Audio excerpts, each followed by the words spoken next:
show and really watched. Welcome to Preecaaap UFC 311. Man, I might still bow out of this show. I had a kind of a tragedy. I had a good friend of mine get stabbed today, and he's not doing well. He probably won't make it through the night. But I was not going to do the show, but I started just be backstage talking the real fight picks. I feel better. So I'm gonna get my mind off my buddies getting stabbed. Yeah, this is a great fight card despite losing the main event. So I guess Arman Sarukian hurt his back or something. He had what happened? He got injured. What do you know the injury? Yeah, no, well, okay. So first of all, like, I'm sorry to hear about your friend. I hope that No, I know. It's hope the best outcome. Happens. Yeah, definitely. But I did. I wanted to. I was in a chat, and I even let the news out before Dana White let it out to the world. I went into our little Instagram, me, you, and BC Dave's chat, and I let you know that hey, in this chat they're talking that about Arman's out, and that the Russian newspaper came out and said that in the morning, like yesterday morning, like at 5 a.m, the story came out that he's out. And I was like, dude, I'm not going to believe that shit. And then fucking lo and behold, Dana White says, hey, I got to make a special announcement. Arman's out. Moicano is in. Yeah. Crazy. Bro. But I'm glad he's taking care of Beneil Dariush, because if he wasn't, that'd be messed up. I'm just doing it for a little while. I'm in for a bit. Sweet. What? How's your buddy? Yeah. He's probably not. He's probably going to die. Are you fucking serious? Yeah, I'm serious. He got stabbed in the chest, and yeah, he's messed up. He got stabbed multiple times. Crime with passion, crazy. A girl and her boyfriend, because she was cheating, and it's a big messy crime. That's why you better watch what you do, Dave.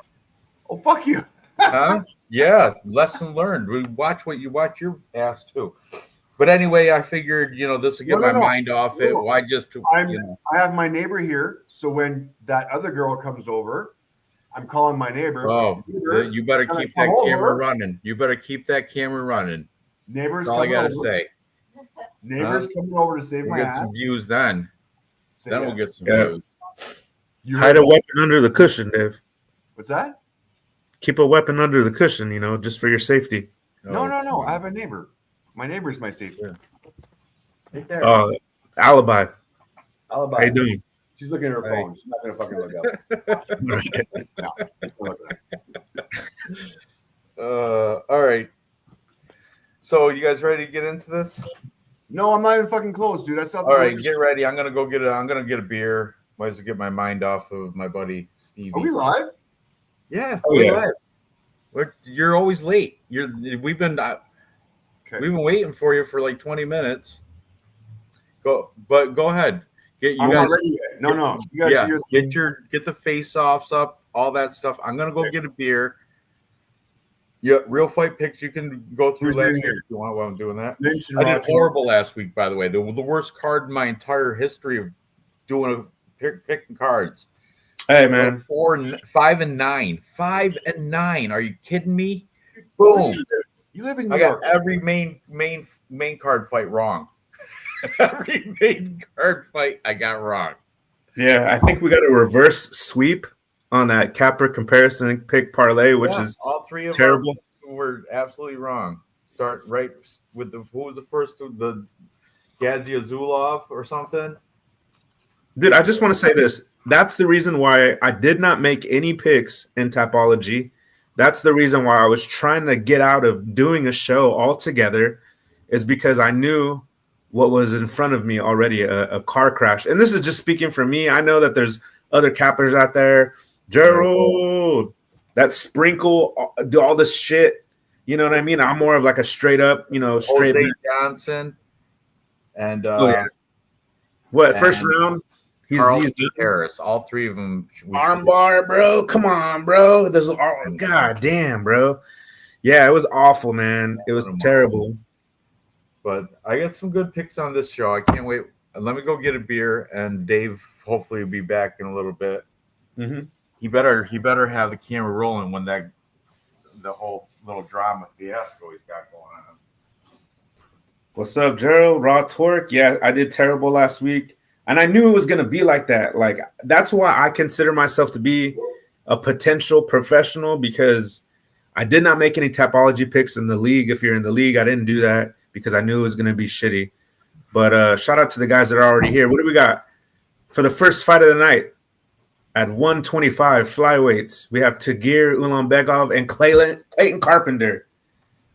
Man, we got Clayton Carpenter as a big underdog, and we got Tagir. First fight. Let's get into it. Let's do it. Let's go. Tagir Ulanbekov. He's coming from the Khabib Dagestani camp. He's the first one to represent that camp for the first night of the fight. I like that. I like this first fight. It's like we're getting right into it. Yeah, I cannot wait. Go ahead. Start it off. Okay, so I'm going to say this, not to be, rude, but Tagir's like the Herbert Burns of the bunch. He's like the lower end. I guess there's another guy, apparently, named – there's another guy that's worse than him. I can't think of his name right now. Mohammed something. There's one other guy, I guess. So he's the third worst, okay? And out of the Eagle camp? He's got terrible stand-up defense. He takes shots in the face like to get him knocked out. But he's got an amazing wrestling. Obviously, he's with that camp. And he's the type that's like a dual threat. He has decent striking as well. But honestly, I think he only has like only 2 knockouts or something like that. And he has way more submission finishes. So he's more of a grappler. So that's where I'm like, like maybe because Clayton Carpenter isn't no, new kid on the block. You know what I mean? I think he does like grappling tournaments. Like he's been doing it since he was little. Like he's one of those prodigies that started everything young. So that's why I feel like he has a little bit of potential to be a live dog in this spot. Because if you ask me as far as striking goes, I want to say that I think Clayton is the better striker. And there are times where I've seen Tagir Ulanbekov. I mean, you get scared because his name ends in V, but I feel like after the first round, he's not like crazy scary like that. Like he could go out tomorrow and get 13 minutes of control time, sure. But if he doesn't, if there's a way that Clayton actually can, because I think he might be the better jiu-jitsu guy. But it's hard to tell with these Dagestanis like what each one of their levels is, because they're not all Khabib and they're not all Makhachev. So that's why I'm taking the dog right here, because to me, if I already feel like from watching it, from doing the tape, that it's like I'm one of those guys where like if I feel like the tape studies could be, they're even and the odds are crazy, that I'll just take the dog. So give me Clayton Carpenter for my pick. Crystal, welcome back. We were all worried about you. We thought it doesn't even answer Instagram messages. I know. I feel better. I'm like, he made his Tapology pick, so we know he's still alive. Yeah, we even made sure you did that. I was like, okay, good. But yeah, we haven't heard from you. We're all worried. Somebody was thinking about you, Crystal. This one reeks of split decision. I agree. Stuck in a tournament. Back now. Oh, awesome. Hope you did well. Did you do well? Boy, kind of wants money. I'm in for money, motherfuckers. All right. Speaking of goat semen, so Tagir Ulanbekov, this guy, man, what is he? 33 years old. He hasn't been the most active fighter, right? Let's see. We got he lost a grappling match to Jussier Formiga. That was 24. Canceled. He fought Cody Durden back in 2023, December of 2023. So that's a full, like almost 2 years since his last MMA fight. He did have that grappling thing in October, but where he lost. But now he's coming against this undefeated Clayton Carpenter, who happens to be, if you remember, my unranked contender contest pick. Do you remember that? I did pick him. So, yeah, I think the undefeated O is going to stay. I don't think the O is going to go. He's working at MMA Lab. You know, they got some good defensive wrestling there. They, you know, Sean O'Malley, so they know you got some good striking on top. He's going to definitely win the striking war if it stays on the feet. When it goes to the ground, you'd think Tajir Ulanbekov will have the better wrestling because he's Dagestani, but I don't know, man. Look at, you know who else I think I'm going through Clayton Carpenter's resume. I don't really know a lot of these guys except for Edgar Chavez, but that was Contender Series, and I don't think he's much of a wrestler. He's more of a brawler type striker. Juan Camilo Ronderos, I think he's a striker as well. So, man, I'm going to take Clayton Carpenter. I'm not confident with it, but I think, you know, he's undefeated. MMA Lab. Let's check out his Instagram. Dave, are you on? Are you sharing any type of screen yet, Dave? Oh, good God. You're on mute. I did well. It was a testosterone tournament. Oh, sweet. Cancellation, Merchant Tajir. Undefeated prospects don't lose as often as prelims on the main cards. Lose on mains like Bashy. Yeah, Bashy was a heartbreaker. That kid. Who got beat by the King, Anthony Smith? All right. But yeah, I'm going with the kid. I'm going with Clayton Carpenter, the underdog here. He's, like I said, he is my unranked contender contest pick. And I don't like that Tajir's been pretty much inactive aside from that one grappling tournament. And I'm on his Instagram too. I see Tajir's Instagram.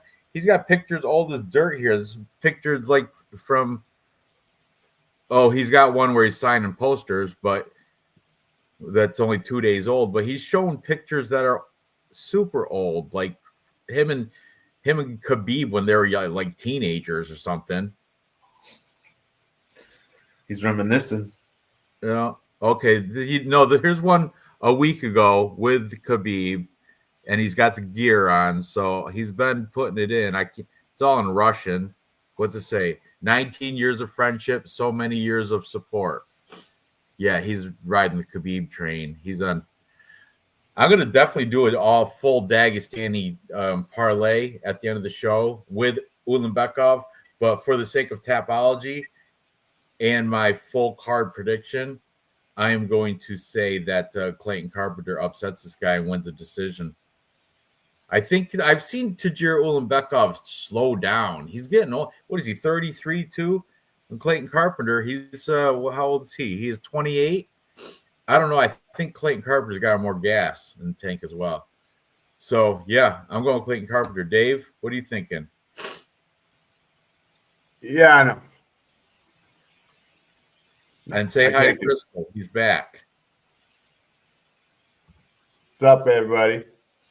What's up, Crystal? Welcome back. About goddamn fucking time. Hit me in my DMs.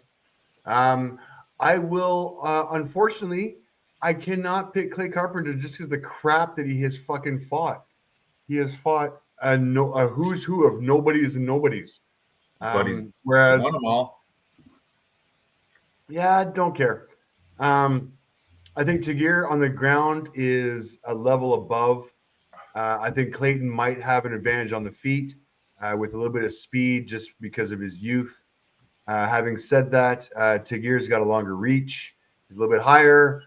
He's got way better wrestling as far as I'm concerned. Like I said, Clayton might have a little bit of advantage on the feet as far as that goes with the speed. All the air stats are very similar, but the only thing is that Tagir's been doing it against actual fucking competitors, whereas Clayton, not so much. He's been doing it against wannabes. So welcome to the UFC, Clayton. This is your actual first fight. We'll see how you fare. But unfortunately, I can't pick against nobody who's coming in fighting against a veteran who has the Dagestani wrestling, and especially on this card. And please, you will see me say this a few times on this card. If you end with the V, yeah, you might be doing okay. Yeah, I think this is the one that's. Yeah, I know. This is the closest one by far, but still, I Oh, and don't did you see. know Manny quit? Manny quit making content. He quit YouTube. That's what. Oh, that is devastating to YouTube. I hope YouTube will be able to recover, and I hope that the MMA community will. You know what? We're a supportive bunch. We will all come together, and we will overcome this. We'll survive. Well, I think we'll survive, but I'll miss him. Oh, look, Clayton Carpenter's got a picture with the Matrix. What's his name? Keanu Reeves. Not Keanu Reeves. The fighter. What's his name? Kyler. You know, I'll go Kyler check Phillips. one. Hang on a second. There we go. Kyler And Phillips. Yeah, Kyler Phillips. there we are. I was just going through his Instagram and I noticed Clayton Carpenter's got a picture of Kyler Phillips. Anyway, Kyler Phillips is no Khabib. Tajir's got plenty of pictures with Khabib, Umar, the whole Dagestani camp. But whatever. Are they wearing matching bathing suits? They're wearing They matching are. bathing suits today. That is one long ass wedgie. That's. I just.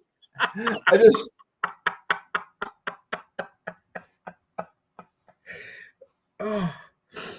I'm just saying they're wearing the same. Okay, never mind. This is. All right. It's a long ass wedgie. She does have a long ass. All right. This guy's eyes are messing me up too.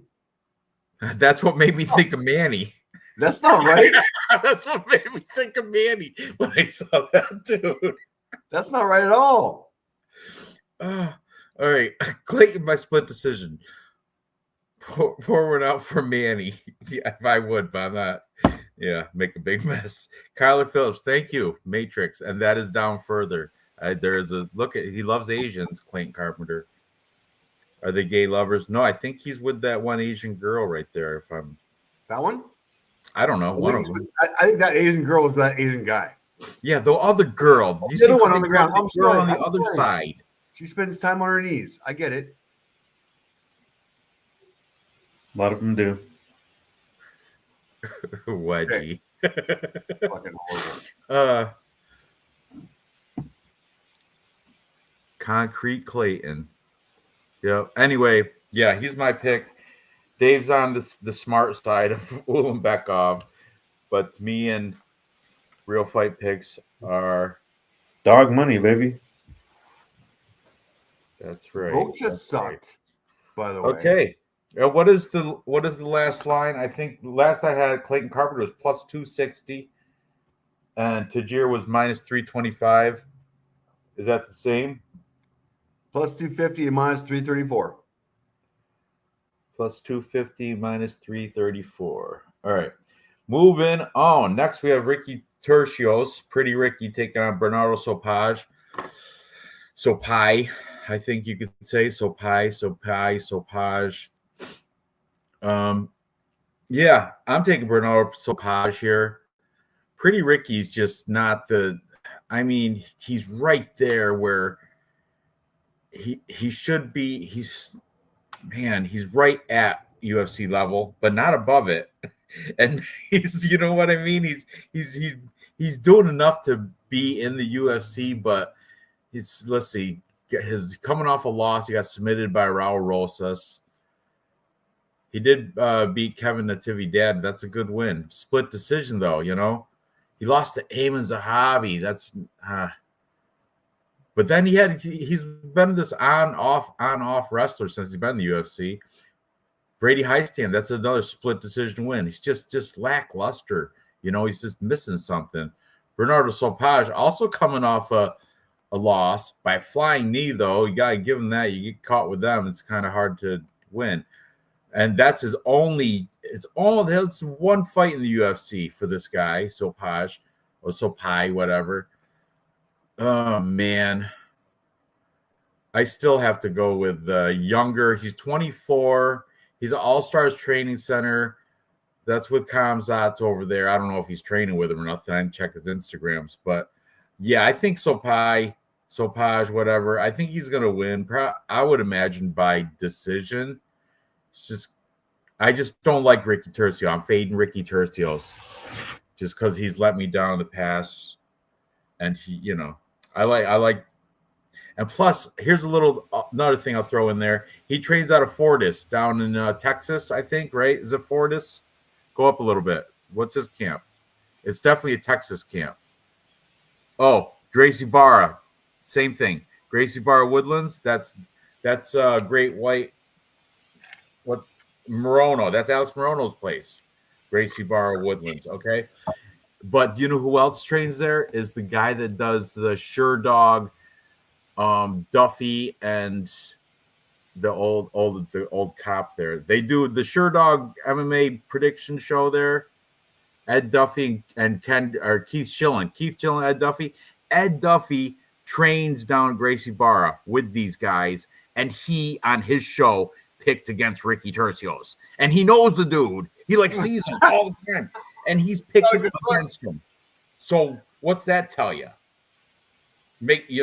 How that? So I can't just be. I gotta pick against Ricky Tercios because Ed Duffy from the Chillin' Duffy Sure Dog prediction show. He trains with the guy down in Fort or down Gracie Barra, and he's picking against him. Yeah. So, what do you guys think about this fight? Man, I mean, we haven't done face-offs. Okay, keep going. We haven't played this face-off. I didn't even see these face-offs. Oh, this is weigh-ins. Never mind. Yeah, that's Clayton Carpenter. There's Tajir. Look at how scrawny he looks. Looks like you get him a punch in the ribs, he's gonna break. Yeah, it looks like he just did fentanyl for breakfast. Did sprinkle a little bit on his Wheaties. Look at Joe Rogan's little fucking. Joe Rogan's like a little ape. He's like a little pit bull. He loves it. He looks like a rotisserie chicken. Appreciate. Brooklyn Wren. And moving on. Yeah, no, she's my favorite too. She's not there. She's not up there. She's the darker girl. Yeah. Huh. All right. Here's Clayton Carpenter looking like a little American wrestler. He's got to have wrestling background. Yeah, I think. So you got cauliflower ear, a little bit. Nah, a little bit.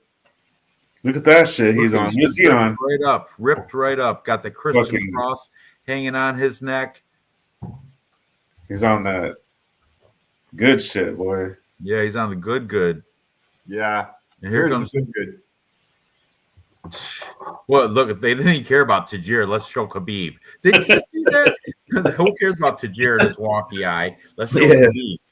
Yeah. That's exactly what they just did there. So huge. Huge. Long. Hey, honestly, I didn't know that was the size difference. Huh? I didn't know that's how big the size difference is. He's got. But hey, he'll still gas though. Hey, he's got to finish him in the first round, or else it's really going to be competitive in round 2 and 3. Oh, fucking hell, you ready?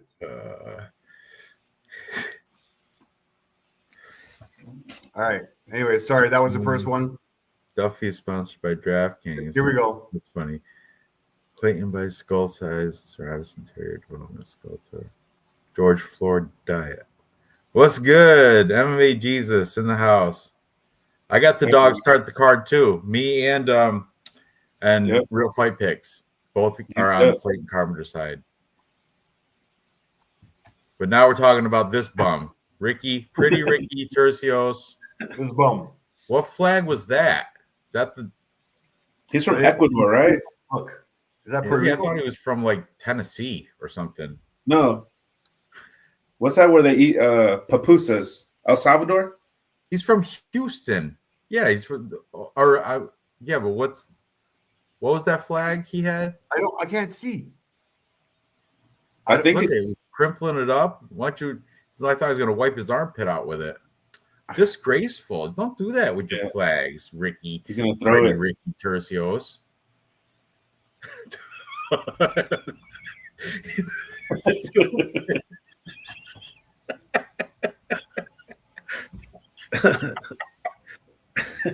That's that Diego No Sanchez fight. comment. No comment. Oh man, Bernardo Sopage though. He's definitely representing Sweden. He's out of that Swedish camp with Kamzat. What I say it was All Stars. Ricky, he's from retard. And he really looks like it too, man. Yeah, how can you pick that guy? He like wrapped that Ecuadorian, whatever that flag is, wrapped around his fist like a glove, like he's gonna use it to break through a car window so he doesn't cut his hand open. I mean, that's really how. Really, don't disrespect the flag. Look at the guy. Leave him alone, Dana. Leave him alone, Dana. Laughing. He got the hands in the pants, just having a good old time back there, laughing at Ricky. It's good to see Mocano, though. It's good to see this guy. Like when he stomps on the ground and yells, "That's my favorite." Ha! Huh! Like he see his jaw rip right down on his jaw. Oh, no way. Clamping down the short bus flag. That was Alex Morono right there. Yeah, it was. Yeah. Told you, Gracie Barra. And that's like Ed Duffy from going right against his own guy. Yeah, problem is though is that they're gonna boot him from that gym, Ed Duffy. Yeah, but being Alex Morono against us. Being Alex Morono is a once that's what you can't he copy. was like one if you can't fight coach, I think he's one of those types now. Yeah. But anyway, I like Alex Morono. I no shade. I'm a fan. I'm a fan of Alex. He's won me money. He has won me real money. Alex Morono has. But he's not coaching a winner here. All right, that was Muin Gafarov we were looking at. But first, we got what's the odds for the Ricky and Sopage? Pretty Ricky. And what was your picks? We all on Sopage? Yeah. Hell no. No, I'm not. Dude, honestly, these stare-offs or these face-offs are like shocking me right now. Like I didn't realize I was all bold when I picked Clayton Carpenter. I didn't realize how much smaller he looked next to Tagir. I'm still gonna keep him as my pick. Probably wouldn't put real money on it now, but I'm still picking Clayton Carpenter. Picking Ricky off his retarded face-off. Well, he was actually a little bigger than I thought. I mean, Sopage looks great. Looks good. But Ricky, I go back to this fight, okay? He fought Brady Heastan, right? I know Brady's not a world beater. I get it. He's good, but though. he's a pretty good chain wrestler. And I kind of think that Ricky might have a chance in the stand-up department, and I feel like he could actually pull off, call me crazy, but I think Ricky Tercios can actually pull off a split decision win. And it's pretty good dog money. I mean, I don't see this as some crazy – he's got the strength of schedule because, I know Bernardo has been in the UFC, but I don't think he has as many fights in the UFC as Ricky does.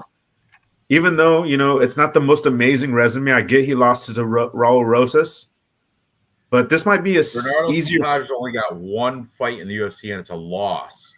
It's a loss to Vinicius Oliveira by flying knee TKO. That's what I'm saying. Give me Tercios, the bigger veteran.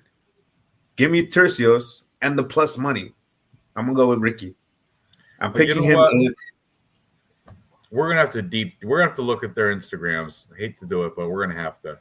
We have to deep dive on this. Hey, how about can I get my fucking stats before you fucking start doing your fucking deep dive?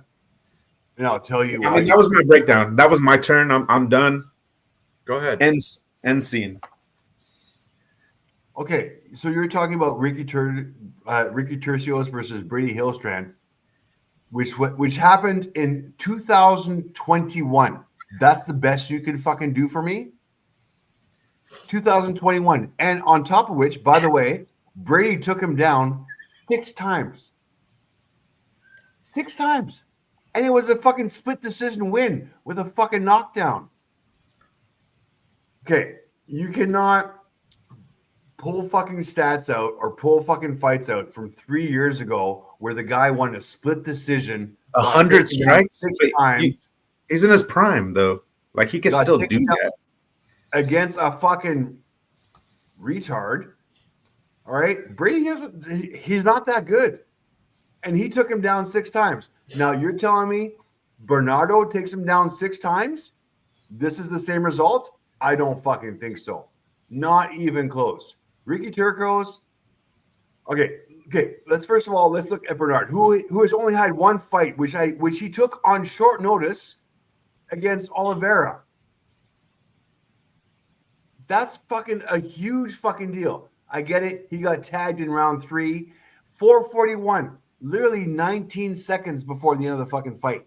It was that fucking close. If not, it would have gone to a decision, probably split decision. Regardless, he took that fight on short notice, made it to the fucking 3rd round, almost got to fucking split decision, dominated, took him down 3 fucking times. Okay, yeah, he got tagged in the 3rd round, but come on.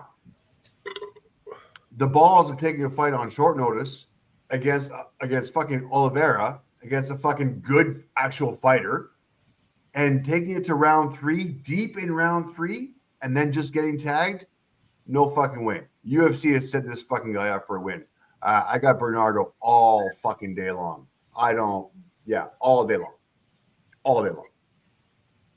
Yeah, easy pick for me too. Bernardo Sopaj. Minus 275. I don't think Ricky's going to make it 3 rounds. I really don't. But Crystal's saying he's got a good point. It's coming off a KO loss with no wins in the UFC. Bernardo Sopaj. You guys are riding this guy too hard. Fuck this no wins. He's fought one fucking fight. He took on short notice against Oliveira. Yeah.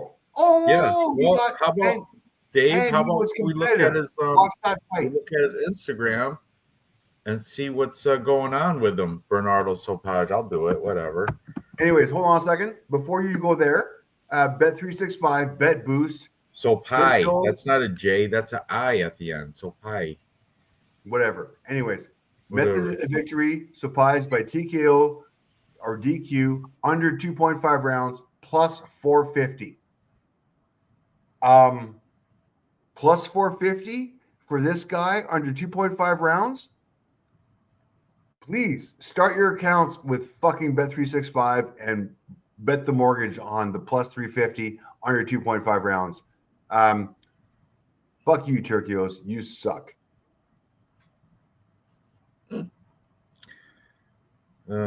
Yeah, I'm also, I guess, so probably highly confident. Me too. And Vinicius Oliveira would knock out Ricky in round 1. Look at this fucking plus 450 on Bet365. Guys, plus 450, money in the fucking bank. Oh, and you know what? So I'm looking at Sopai. I'm looking at his Instagram right now. He's got a picture with him and Khabib. We're gonna do Friends of Khabib bet. We're doing a Friends of Khabib parlay. Friends of Khabib parlay. Definitely at the end of this show. Oh, Jesus Christ. Look at that. Look at Kamzat. Who's that guy? He don't even look like real. He looks fake right there, doesn't he? Who's that guy? The guy in the middle? With that guy? Their agent or some shit. I don't know. Yeah, no, I'm sorry. This guy is very active in the game, not fucking around. There it is, right there. There's Khabib in the middle. I am extremely confident. And who's that? Extremely confident. Ilya Latifi, right? Fucking Latifi. Oh, you know what's funny is that, look, Khabib doesn't even have a fucking tag on his fucking picture. That's hilarious. No, of course. You just know who he is. You don't have to tag him. It's Khabib. Everybody knows that. All right. Anyway. Felipe Lima. Ilya Latifi's crap too, by the way. He's nobody good.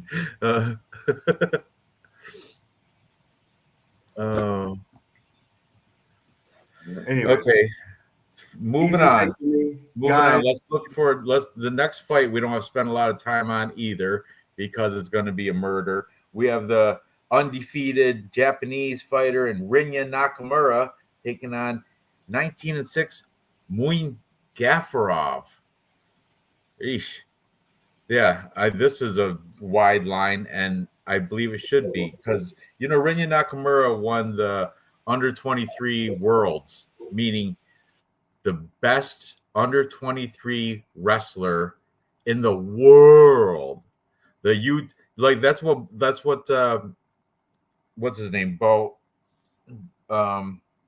Nickel. That's what he won the under 23s. So did Rinya Nakamura. So he's a fantastic wrestler. And what's Muin Gafarov's weakness? Getting taken down and just owned by whoever's those whatever name hovers those red circles on his Tapology. Definitely, Rinya Nakamura is going to probably do it. Have his way with this guy. I'm predicting a ground and pound TKO round 1. Probably midway through round 1. He's going to find his way to the ground, get on top, and either like choke him out or ground and pound. It's going to be, it's not going to make it out of round 1. So what do you think? My bad. So basically, I just want to say this before I even start my breakdown. I don't even know if it's a stat really, but Nakamura has never fought a guy. Rinya Nakamura has never fought one human that does cage fighting who has over 4 knockouts. Did you see him put a sword away? Did you just see him put a sword away? Dave, you have to run that back. Is he Japanese? He is Japanese. He's a nip. Look at. Oh, yeah. Just put it away. Stoic. Tell me that's not the most stoic thing. That's samurai right there. That's shogun shit. That's that honor by. He'd rather kill himself than lose to Muin Gafarov. Well, you better be on his kamikaze because I'm telling you. Better be on his kamikaze. He better be on his kamikaze, boy, because Gafarov has 10 knockouts. And Rinya, again, has never fought anybody. And I seen him get rocked, too. Who did he fight and get? He won it, but he got rocked by somebody he fought. Somehow, because there's a lot of fighters that are like 6 knockouts, 5 knockouts. Let me hear it, Lou. Go ahead. Keep going. No, I mean, just saying, mind you, he came from, a promotion or a platform that's, Ryzen or one step above Road to FC or Ryzen. Indian MMA, just below Italian MMA. No, I'm just joking. But honestly, this Gafarov is more of a threat than anybody he's ever fought on the feet. He's got 10 knockouts. He's never fought. I don't know why they never put him with a fighter who has. I mean, there's plenty of fighters out there with 5 knockouts, 6 knockouts on their resumes that are not in the UFC that he could have went up against. And for some reason, he was fighting other grapplers. He's never really fought a striker. You could probably put it that way. If he has, he's fought like one striker. Gafarov is the first pure striker that he's going to face. So I'm just prepping myself to not be surprised when Nakamura gets knocked out. However, I'm not stupid. I'm going to go with his wrestling. He held his first fight, he had 13 minutes of control time. So I'm going to take Nakamura. But, I'm just telling everybody I'm not going to be surprised if he gets knocked out. I'm not. But I got Nakamura. You're hedging your pick, so no matter what you're going to say, you can say I told you so. Well, I got 3 lineups. I got 3 lineups with Gafarov. 3 or 4. Dave, who are you picking? Oh, well, it's pretty. The Tajikistan, the Tajik. No. Come on. Not on this one. All right, let's have a quick look at the stats. Both guys have a surprisingly good, decent stats in the UFC to go with. Nakamura, First of all, 5'7", 5'7", 6'8", 68 inches reach, both pretty much a wash. Strike line per minute 3.53 versus 3.3. Once again, a wash. Nakamura 1.38 versus 2.25. Gafarov has the advantage on the ground a little bit. But here is where it's the actual stats come through. Takedown average 3.72 versus 1.95 against a way better ground repertoire. Takedown accuracy 90%, takedown defense 100%. 90 and 100. You don't see that very often in stats, especially when you've got that many fights. Yes, I get it. They're not all the best fighters in the world, but guess what? Here, not so much either. So yeah, this takedown average 3.72 versus 1.95. The takedown accuracy of 90% versus 27. Takedown defense 100 versus 68. Submission average 1.6 versus 0. I got to go Nakamura. I do believe this will go to the ground. I do believe he will get. I do believe Gafarov will get submitted. And if we go right here, his second last fight, submission, guillotine choke. That's one of his weaknesses. And guess what? That's one of this guy's strengths. Before that, John Castaneda. If John Castaneda had any ground game whatsoever, he would have subbed him as well. So, yeah, I'll even prop this one, guys. Rinata Nakamura by submission. I think it's pretty fucking easy, actually. I hate to say it, but yeah. Rod Torque, I agree with you, man. Rinya, sub, probably round 2. I don't see it going round 3, but yeah. That's the pick. Let me show you something. See that? Yes, that's Luma Lukeboon me taking a nap. Right in the corner. You see her? That's Luma Lukeboon me. Pretty sure. Anyway, yeah, we're all on the same page there, Rinya, except for, of course, Real Fight Picks has to play contrarian, but he's still picking the Rinya, though. What are the odds on that? Ridiculous, right? Stupid. Can't even bet it. Dave. Let me see what we got. We got minus 600. Yeah, can't even bet it. Plus 450. And like I said, the only way you're going to make any money is going to be Rinya by sub, which is, by the way, minus plus what? 450. It is not plus 450. It is plus 450. Rinya by sub. Is your line with the guys. If you guys want to prop bet this shit, I just showed you the stats. Okay, share screen. I am. I see it. Plus 450. You're right. Nobody else sees it. Here we go. What do you mean? There we go. No one else sees it. Everybody sees it. If you guys want to prop bet this shit, the 7 people who are in the fucking chat, come make some money. Rinya Nakamura, put $5 down at plus 450. And yeah, that's the way to go.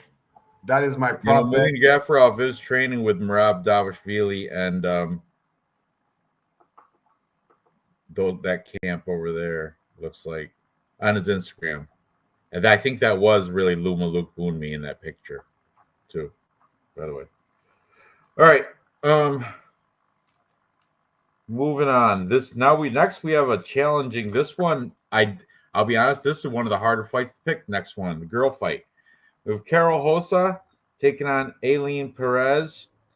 Aileen Perez has the junk in the trunk if it's the fat ass contest theory. If it's fat ass theory, Aileen Perez should win dominantly. But I don't know if that is the theory on this one because Carol Hossa does have I think a better resume. She's fought the better caliber opponent, and she's better at MMA. I think she's better striker. I think she's got more experience on the ground. She probably got a higher belt color.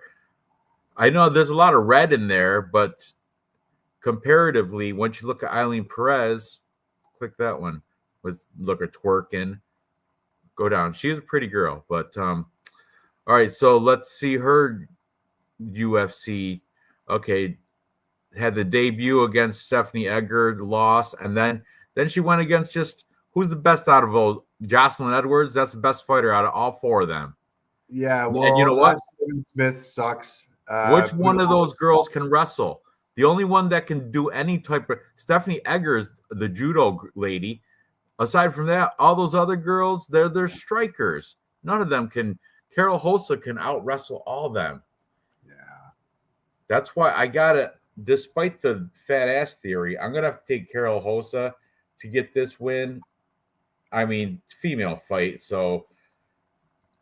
And I think the Tapology, the community is all on the side of Perez as well. But, they're just going for the media play because she does have that. She does twerk and she's got Marab slapping her ass. Yeah, look at that.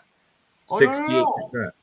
Yeah, well, fucking everybody's on Perez. Yeah. Yeah, that's what I'm saying. But I think that's all media play because she's got fat ass, she's twerking, Marab slapping it. It's all flapping. 100%. I even liked her for that. But Rosa's the better fighter. I'm telling you, she's a better fighter, and she's going to probably come out. And if she plays it smart, she'll come out with a decision victory. Your turn. You know what? Damn, bro. I'm going to go with here's how I honestly see the fight playing out, bro.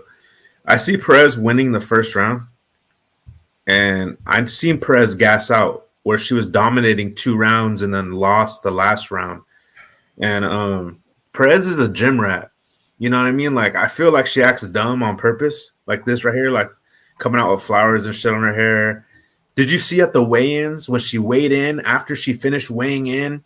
Oh, the last time? The last fight or today? Well, the last time, yeah, she was trembling. Yeah, she missed on purpose. Okay, but this time but today, this morning, when she weighed in, she got off of the scale and started to fake it, like reminding everybody, like she started fake trembling. And then she said, "Oh, I'm just kidding." She was going like this. I'm just at Carol Hossa, though. She's serious. Nerdy, smart fight IQ glasses on. Substitute. Got her lesbian haircut going, full strength. She's taller, and it says her the same height. Substantial, like you can visibly taller, like a couple inches. And she's sturdy and stout. Oh yeah. All right. So this face-off tells me that there's somebody who's here for business, and there's somebody who's here with flowers in their hair, with the flag, fucking doing all this fucking fancy ass bullshit. No. I'm gonna go Carol Hossa.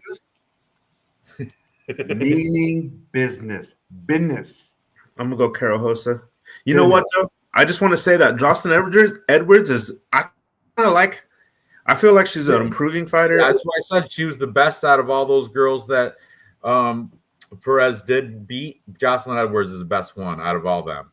But you know what? None of those girls can wrestle. And that's what Erin Perez did do, is she took them all down, all those victories, except for the one Stephanie Egger, the one she lost to.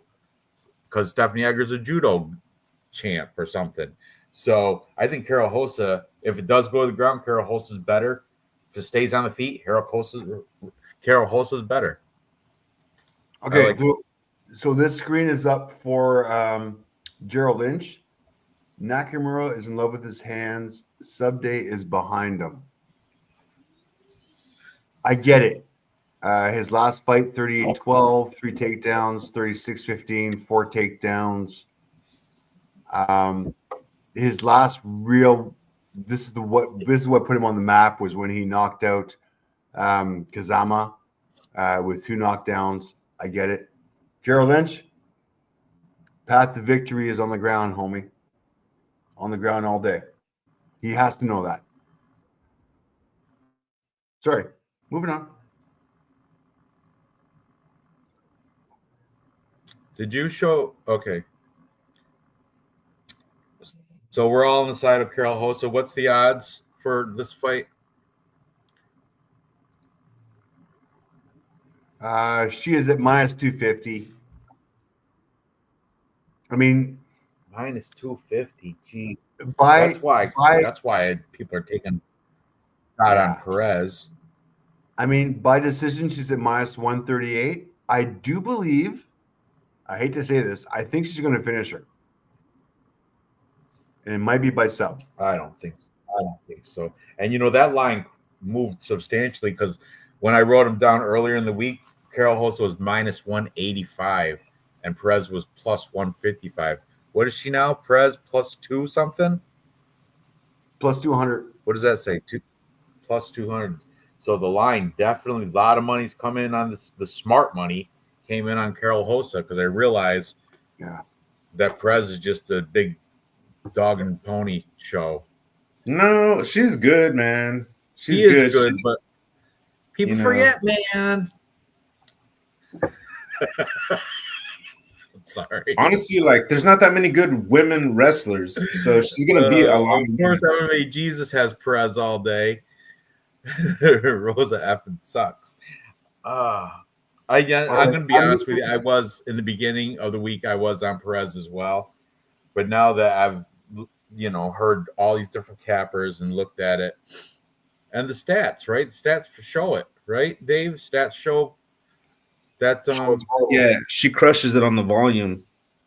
Yeah, the stats don't lie. So I'm going with Rosa Hossa. All right, moving on up. Next we have happy birthday Diego Ferreira.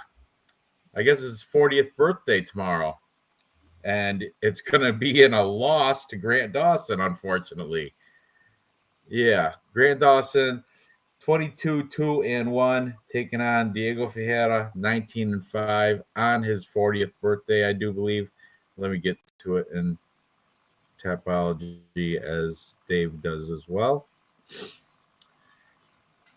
Yeah, right? Am I right about his 40th birthday? I think I heard that earlier in the week. Yeah, 40 years old as of maybe today. Today, then.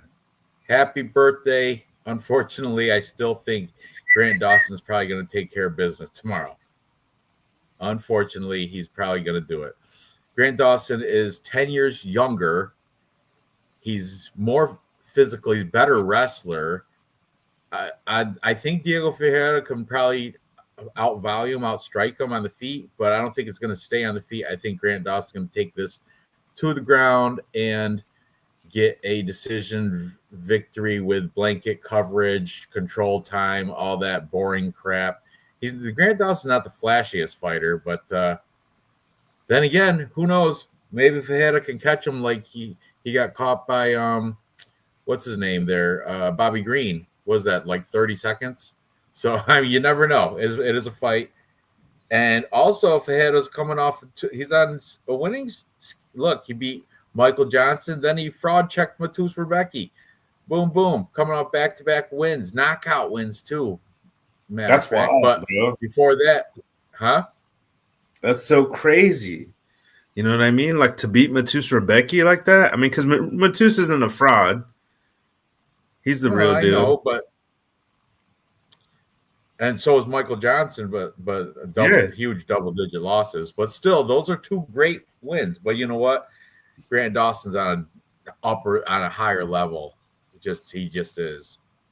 He's just better and younger. He's going to have better cardio. He's going to be better all around. Grant Dawson's my pick. I'm pretty confident in it as well, as the lines say that too. -2. Oh, he says -250 now. Earlier in the week, he was -300. So money is coming the way of Birthday Boy. So I don't know. What do you guys think about this fight? Bro, it's easy. Like, I will never, ever pick a 40-year-old in this spot, especially against someone like Grant Dawson. The worst thing that happened to Grant Dawson, maybe the best thing, was getting knocked out by Bobby Green. I'm just going to trust that he learned a lesson that night and that he comes in. I think he has more control time than Islam Makhachev in the UFC. I heard that stat, which is something crazy. You know, he ain't no joke. And he lasted against, what was it, Joe Selecki? I don't remember, dude. I'm just going off the top of my head, but I got Grant Dawson all day. In that, and he took care of Joe Selecki by unanimous decision. He went full. Yeah, he's American top team. You know what I mean? They say never bet against a guy on his birthday, but I think this matter. Yeah. He's going to have a shitty birthday because he's going to lose. Yep. Yep, for sure. I'm Grant Dawson all day. All day. Dave. Is it my turn? Yep. It's my turn. Yeah. Do you guys not realize Diego Ferreira reinvented himself? Awesome. I was hoping you were going to pick Diego Ferreira. Let Go me ahead, finish. Dave. Give it. Let me finish. Motherfucker went back to the drawing board. Okay, let's go deep right now because you guys need to fucking get your fucking heads out of the fucking gutter. All right. In 2021, that was 4 years ago, December 18th, submission to strikes, Matias Gamrot. Before that, Gillespie. Before that, a split decision against Beneil Dariush when Beneil Dariush was at his prime. And if you watch that fight again, I don't think Beneil won that fight. This one here, ground and pound, round 2. Gillespie fucking beat him the fuck up. I get it. Gamrot, fine. But then what happened is that in 2021, this motherfucker reinvented himself. He went back. Yeah, I get it. He's 40 years old. Yeah, you're giving me this fucking shit. But then he came back, knocked out Ryan Johnson in the fucking round 2. Oh, performance of the night. Then Rebecca, ground and pound, round 3. Oh, performance of the night. This, you guys don't realize that sometimes fighters appreciate their fucking losses. They go back to the ground game. They go back to the gym. They reinvent themselves. And this is what this guy has fucking done. He has reinvented himself. He is coming off 2 performances of the night finishes against Grant Dawson. And let me get this straight. Grant Dawson, who'd you beat? Garcia, who was 6-3, who sucked. Joe Lecky, don't even get me fucking started. How could you not finish Joe Lecky? All right, you got beat by Bobby Green. I get it. Decision to Zamir. Okay, this guy's been in the fucking wash, but Diego Ferreira, I'm telling you, he has reinvented himself. This is my underdog pick of the fucking night. I don't care what anybody says. Have a look at these motherfuckers face off. Hang on. Let me get there. Please. He has a black belt. Diego Ferreira. He has a black belt. Don't fuck. You don't understand how this guy has reinvented himself. He is absolutely amazing. This guy here is going to fucking lose. I don't care if he's 10 years younger. I don't care what he's doing. My money, as far as I'm concerned. Going to bed? Come give me a Diego Ferreira. Plus 225. I'm going to pick this money line. I'm fucking super confident. Please do not put Grant Dawson in any of our 3-fight pick parlays, whatever the fuck we're going tonight. Guys, please take this into consideration. Diego Ferreira tomorrow night is coming home with the W. Betting Dawson is a sign of low T. I don't know. Because you're right. I do like. Don't lock it up. It's not there. All right. You know what? Tomorrow night, I'll be happy to tell everybody I told you so. I didn't lock it in yet. Because I like this. I like the black belt here. The black belt with all these stripes. I really like that. I don't think Grant Dawson's got one like that. All right, let's go to stats. Team Fajera. That's his deal. You know what I mean? The reach, 2-inch reach advantage, select time per minute, 3.15 versus 5.04. Huge volume for Diego. Second absorb 2.04 versus 3.43. Doesn't matter. Grant Dawson is not going to be able to launch 3.43 strikes landed per minute in any way, shape, or form. Grant Dawson, takedown average 3.65 versus 0.96. Takedown accuracy 38 versus takedown defense of 60. I am betting Diego is going to be able to stop these takedowns. Grant Dawson's not going to be able to handle this guy on the feet just because of the volume. Diego Ferreira all day long. All day long. I don't care if he's 40. I'm fucking 49. Grant Dawson did lose a 10-8 round to Ricky Glenn. I remember Grant that. Dawson sucks. You guys don't realize how much Grant Dawson sucks. This is a motherfucking lock for all night long.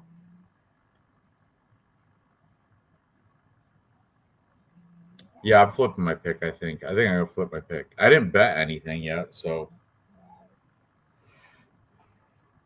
This is my underdog fucking pick of the night. Yeah, I'm flipping my pick. I'm going to go with Diego Ferreira, too, because you know what tipped me on it? I remember Grant Dawson losing that 10-8 round to Ricky Glenn. And guys, okay, his last loss was in 2021. That was fucking 4 years ago. He has reinvented himself in his last 2 fucking wins. Performance of the night. Do not fade this motherfucker. Grant Dawson does have a chance tomorrow night.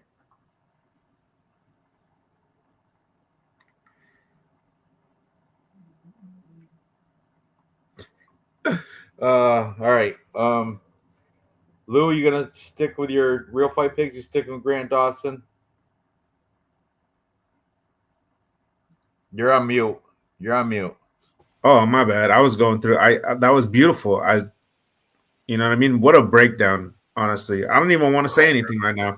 I got to stick with Dawson. That's all I'm gonna say. Yeah, that's a tough one. That's a tough pick on the card. All right, what were the odds again? Grant Dawson's a pretty heavy favorite, I think, minus 250. Horribly heavy. Minus 275 versus plus 225.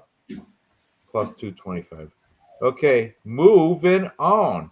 Next, we have the Ukrainian Anthony Smith, Bogdan Guskov, 16-3, taking on short notice replacement Billy Alakana. Originally, Bogdan was supposed to go against Johnny Walker. Johnny Walker fell out because he got an injury, I think maybe to his knee or some crap like that. But in comes Billy Alakana, which I'm going to be honest with you guys, I really don't know much about this guy. He's making his short notice call-up debut. 7-1. I think he's out of, I want to say LFA maybe. I did take a quick peek at it. Pull it up, Dave. I'm getting there. Sorry. Oh, please. Okay. Here we go. Yeah. Not him. Billy. We know about Bogdan. Billy Alakana. Well, I want to see what promotion he was fighting for. LFA. That's what I thought. LFA PFL. So, yeah, let's check out his Instagram. You had it. And nobody up there that you know, right? Those names. Oh, hang on. We got Chuck Campbell. He's a PFL guy. Yeah. That's the only name I know. He's decent. What? Overeem was decent. He was. Overeem was decent. Like, he's won his last 2 fights. Well, he was decent. Yeah, against the same guy. Yeah. This fucking guy. Whatever. Fuck him. All right, let's see his Alakana's let's see his Instagram, his IG. Let's see his gram, see who he's been training with. Is it a bunch of chumps or a bunch of winners? What gym is that?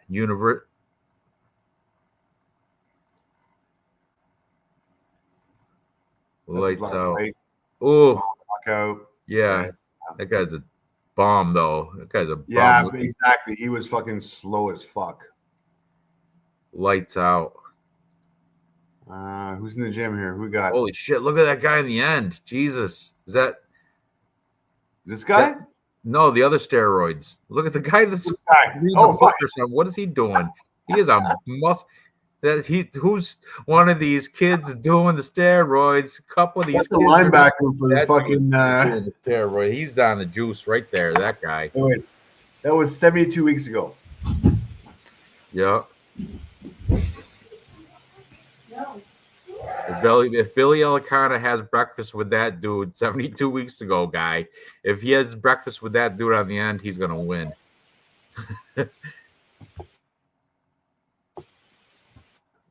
What is the sparring day? Where's this gym?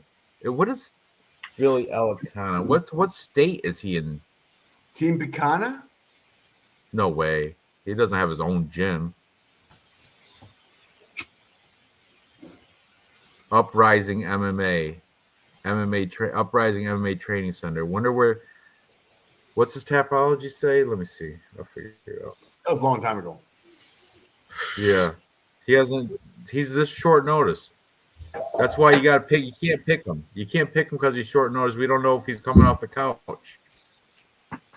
You know what I mean? So yeah, I'm gonna pick Bogdan. I guess I'm not confident. I want to pick against Bogdan Guskov so bad, but I can't, only because I don't know about this Billy Elicana. What do you guys have to add to this? What do you think? Bro, I'm a pessimist. Like, you're going to tell me this fucking guy coming on short notice, can't even find nothing on his Instagram, is going to come beat Anthony Smith? Hell no, bro. He's Fuck fighting out no. of Las Vegas. They're feeding their fucking guy, Anthony Smith, bro, so that they can face him off against Anthony Smith for Anthony Smith's retirement fight. Oh, imagine that. That would be, You know what I'm such saying? yeah. Anthony Smith give me- versus the Ukrainian version, Anthony Smith. I'm such a That'd be pessimist great for me. that Billy is going to get knocked out for the first time. You know, he has split decisions with fucking guys that work at fucking Church's Chicken, bro. So, you know, Gustav is fighting guys like 100% MMA fighters, training all the time. He's not a fraud. He's got some skills. This is the kind of guy that he beats. So, I mean, put the They minus made a good 325. All these Instagram pictures are all like wicked old. So who even knows what the dude has been doing? He's You know what I perfect for mean? like a two. Gustav is perfect for like a 2-pick parlay. So here's one, and then you pick one that's like in the ones, minus one something, and then you'll get even money. He's solid. What are the odds? Minus 325 last I looked. Yeah, listen, guys, the odds aren't worth it. The only way that Billy can fucking beat this guy is by submission, and that's not gonna fucking happen. We've got Guskov by fucking knockout within distance. I think it's pretty fucking easy, especially on short notice. What are the odds Like I anyway? said, the only What's- path to victory. Billy for is what? Plus, what's that say? 2 something? Plus, here, let me go. Here, hang on a second. Let's go with the real fucking stats. The real ones. Bet 365. I can't even get that in New York. Plus 275 for Billy. Minus or plus Minus 350. We gotta go with Bogdan by fucking KO, which is minus 138, which is Yeah. maybe a I'm parlay not piece, that. but I don't like prop bets for parlay pieces. This guy on short notice doesn't even have a fucking chance in hell. I think we're spending way too much time on this fight than we should already. All right. Let's move Show you on. the face-offs, no? You want to see Yeah, face-off? let's see the face-offs. I want to see. There he is, Billy.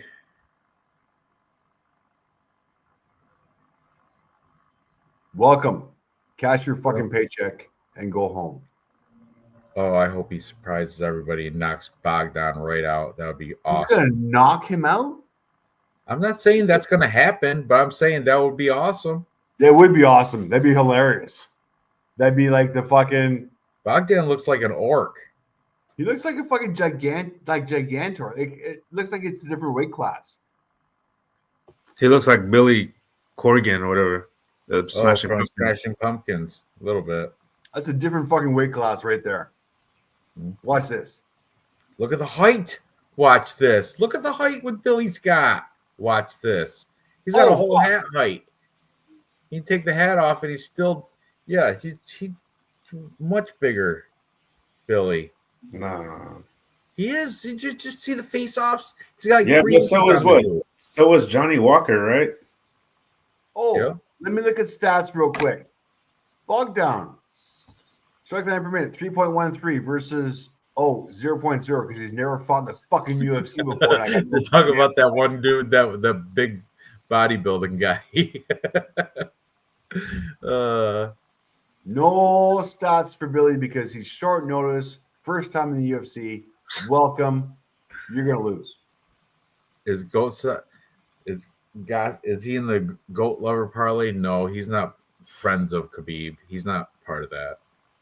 No. He looks great. He shouldn't even. His name shouldn't even end in V. He don't even He know how still to lost to some shitty guys though. This a Lacana guy, or he didn't lose to a shitty guy. He went to split decision. I should. You know what? I didn't watch too much tape. I should watch at least the fight, but it don't matter. He went to split decision with Daniel. What's his face? Yeah, Billy is bigger, and he did actually. He weighed 200 pounds. I saw him weigh in 200 pounds for Billy because I was looking at him as a potential underdog spot, but I just don't know enough about him. Still, big. You know what? Gustav did pretty good against what's that dude's name that he fought? He lost to him at 2 years ago in France, in Paris. Go meet. No, it was a kick. He's like a European kickboxer dude. Like I can't think of his name right now. The chat will know who I'm talking about. But Gustav fought him pretty good. Ozdemir, there you go. He lost to Volkan Ozdemir. But he went to decision with him, and he's pretty good. You know what I mean? By the way, guys, I gotta check shoes because as far as I'm concerned, for my stats, height says 6'3", 6'3". These guys are both the same height, but they're not. For some reason, they are very much not. That's why we do this Cro-Magnon man called Gustav is crouched down like a. Look at, is he standing on a pedestal? What's going on? He's looking at his shoes. Are you got platforms on? Why are you so tall? That's why he's looking at his shoes right now. Gustav is. He's got stilettos. Huh? You got thick soles on those? I got those same ones on. The Venoms. He's got one of those plantar fasciitis inserts in his little Reeboks. He's taller though. Yeah. I'm staying right clear of that. I'm staying clear of that fight. No, I'm easy all day long. Billy's fucking Chinese aluminum. Yeah, Vulcan dog walked him. I mean, it was like, but he didn't knock him out. You know what I'm saying? So why would this fucking guy, William, tap with Billy's hardest punch? Oh, somebody's on mute. All right, I'll take over. It's getting all choppy. Oh, here we go. All right, moving on.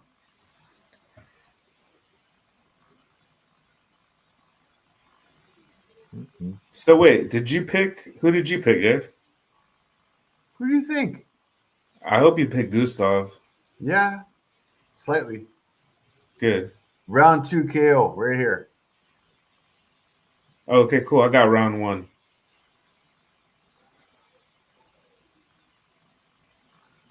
I feel like if it's gonna happen, it's gonna happen right away. Did we lose Ranj? I think he's just being real. Oh, there he is. Am I off? You're back in. Doing the man now. All right. Next we have Zach Reese taking on short notice replacement fighter Azamat Bakoev.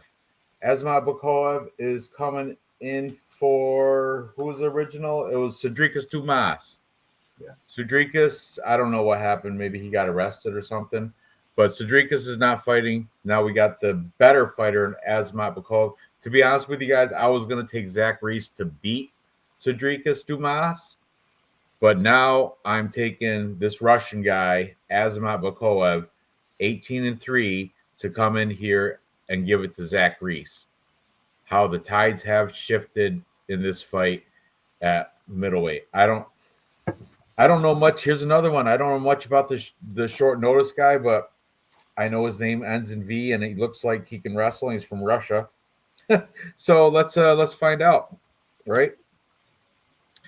Let's see. Crystal saying Boot could drop Bokayev in the clinch with the elbow. Reese can too. He could. I mean, like I was saying, I don't really know much about this guy Bokayev. That's why I'm hoping you guys can enlighten me.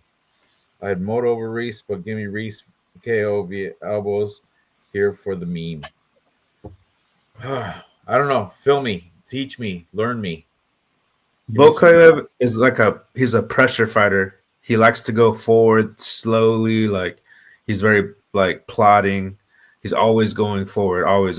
He's putting the pressure on because he has power in his hands, but he really wants to wrestle you and get you down. And he's super good at wrestling. And yeah, that's where he's trying to get the fight.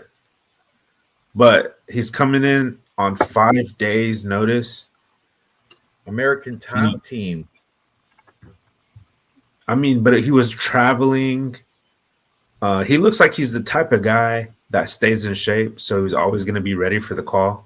But he was definitely not in a training camp. And he made the weight. He was like super emotional about it. Like he thought he was the luckiest guy in the world. And Zach Reese, I don't know. I'd like to see the face-off, but I for sure have Bakoev. I think Zach Reese can be taken down. I think his wrestling, he's actually good at. He's good at that, that Dagestani jiu-jitsu. He's not. I don't think he's a jiu-jitsu black belt, this Bakoev, but he's got that jiu-jitsu that trumps the other jiu-jitsu, and that's what Zach Reese has. Zach Reese has like regular, normal jiu-jitsu, but this other dude Bakoev has that fucking answer for that regular shit, and I don't think he's gonna get subbed. So I got Bakoev. Like if he gasses out, look at. He's so happy. But he might, yeah. He is. He got called up. This is opportunities knocking, man. He's not going to mess this up. I'm picking Bakoev. He's my pick. He's the better fighter. Look actually. At that Grease though, looking good too. Yeah, because he's been in a camp. That's what I'm saying, dude. Like I'm picking the better fighter, but fuck, bro, he's coming in on short notice, and he's fucking shorter. Here's some height advantage. Yeah. I don't think it's going to come into play here. Sometimes being a shorter wrestler is to the advantage. Yeah, but what if he gets tired because he's like short notice? Is what I'm saying. Like, I don't think he's going to. I've been looking at his Instagram for training pictures, but then I got caught with. Let me show this real quick. I just want to share real quick. Share screen. If we're not overthinking it, I mean, Bakoev's definitely the side, but just, with all the research and everything like considered. Watch this knockout. Watch. Boom. Oh, slept him. Boom. I don't know who he is. Some Foxworth. He almost got the referee. Foxworth. Boom. Oh. Without even wrestling. You know what I mean? But I was looking through here for training pictures, and we got some outdoor stuff here. How old is this? This is 2 weeks ago. 2 weeks. Yeah. This is before he even knew he was fighting. So you're right on he stays in shape anyway. If you're a professional athlete, he's walking his dog. Anyway, but look, wrestling, power, boxing. He's got it all, this guy. Christmas sweaters. The charm. Yeah, charm, handsome. Is that Money Moicano? Oy. It is. And look at McMaynard, that American Top Team. Yeah, let's go. I don't know what he's saying, but it looks like he's saying, let's go. It's money. Whatever. Anyway, yeah, I'm on him too. I think we all are. Is that Masvidal? That is Jorge Masvidal down American Top Team. Look, yeah. This is 9 weeks ago. This is and he was all sweaty there. Then 9 weeks ago, he doesn't even need to. Yeah, he stays at the American Top Team. Look at his girl, or is that Patty Pimblett? No, that's a girl. Yeah, I guess there's a story that he waited outside at like Mick Maynard's hotel at like 1 a.m. He caught him, and he told him that he would be ready at any time. I think this was the fighter on the card. There's a fighter on the card, and if it's not him, I'll recognize it later. But he might be the guy. But yeah, he's my pick. Easy pick. All right. Moving Are you on. Or Dave, did you give your pick? Yeah. No, I did not get my picks. All right, go ahead. All right. Oh my god. Okay, so let's be honest here. Are you guys picking Bokev? Yep. Oh yeah, absolutely. That's the obvious pick. Yes, all pick Confident. Bokev. Confident pick. The guy who is on short notice. Yep. Let's look at yeah, go So ahead. good. My turn. Yeah, go ahead. Go ahead. My I'm turn. waiting. I'm All waiting. right, let's go over who he's fought. He's fought Chauncey Forthworth, who was 19-9, Nice one. right? That was his last fight. That he knocked him out, who is now 19. Okay. He Cold. sucks. Then he fought Lucas Fernando in the LFA by decision, who was 9-2. And let's look at Lucas Fernando, who is now 11-3 because, all right, he's got some wins over some fucking shitty ass fucking guys. But before that, not so much. And then Hey, wait, look, that guy he went to with decision to Cesar Almeida. That guy did. Can I finish? I'm sorry. You guys had your times. Let me finish. We got Dylan Budka, who he won by split decision, who is 5-1, who sucks shit, who is now 7-4. So you guys are going to put your money on a guy who literally in the LFA fought fucking nobodies and barely won. Just split decision, unanimous. Okay, he won this one fucking guy who was 19-9, who fucking sucks shit. And you're going to pick him over Zach Reese, who is 8-1. Who Zach Reese beat? Who has Medina. fought Medina in the UFC, Marquez in the UFC, who lost to Cody Brundage. Who Cody Brundage? Okay. You gonna fucking bitch about Cody Brundage? Shit happens. And it was a slam, which is out of the ordinary as far as I'm concerned. And before that, annihilated contender series, knock shit guys out, submitted guys out, punches. There's no decisions here, kids. Round one. Oh, dude, those are the worst kinds of cans, though. Look at that. But point being, putting fucking cans away as opposed to your asthmatic guy who is barely making it to fucking split decisions against cans. The I'm unanimous sorry. decision against Jose Medina. That's Jose awesome. Medina. All day long. I think Jose Medina, his last job was Taco Time, working at Taco Time. Yeah, and I never seen a worse example of a UFC fighter than Cody Brundage, and he lost to him. Yeah, Cody Brundage showed him the way. You guys pick you guys pick how you guys want to pick. I We're am gonna. not going that way. No way in hell. No disrespect, Cody Brundage. No. No disrespect. You've got Zach Reese plus 162. Asmat, a bloated minus 188. Savage. I got Zach Reese all day long. Plus money junkie. Asmat is not proven. He sucks shit. Let's be honest. He hasn't beaten fucking anybody that I'm impressed with. His stats suck. Zach Reese all day long. Fuck you, motherfuckers. Oh. Zach Reese. You want a t-shirt about it?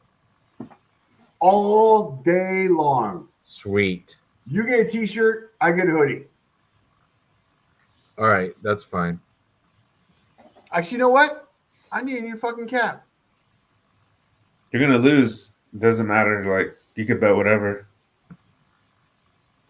And that's where you get the fucking stats guy to the fucking wannabe guy. All right, Lupe, what you got next? That's it. I mean, I got Bakoyev. You know, he's gonna win. He's gonna probably win by ground and pound or however he wants. He's gonna use that desire, that motivation to be there. You know, where he's chasing down Mick Maynard at 1 a.m. You know. All right. We will happily mesh tank top bet me, Crystal, dude. You find me a mesh tank top, I will buy it for you if you fucking win. What? A mesh tank Mesh top? tank top bet. That's Fish what- tank, You'll get I'm that and a too hat. sexy for I'm my gonna put- too sexy for my picks. See through, please. Disco. You know what? I dance. need a hat too, Dave. So this is a hat bet, not a t-shirt. Hat bet. All right, done. Hat versus Dave. Sweet. Thank you, Crystal. I appreciate you fucking joining me. All right.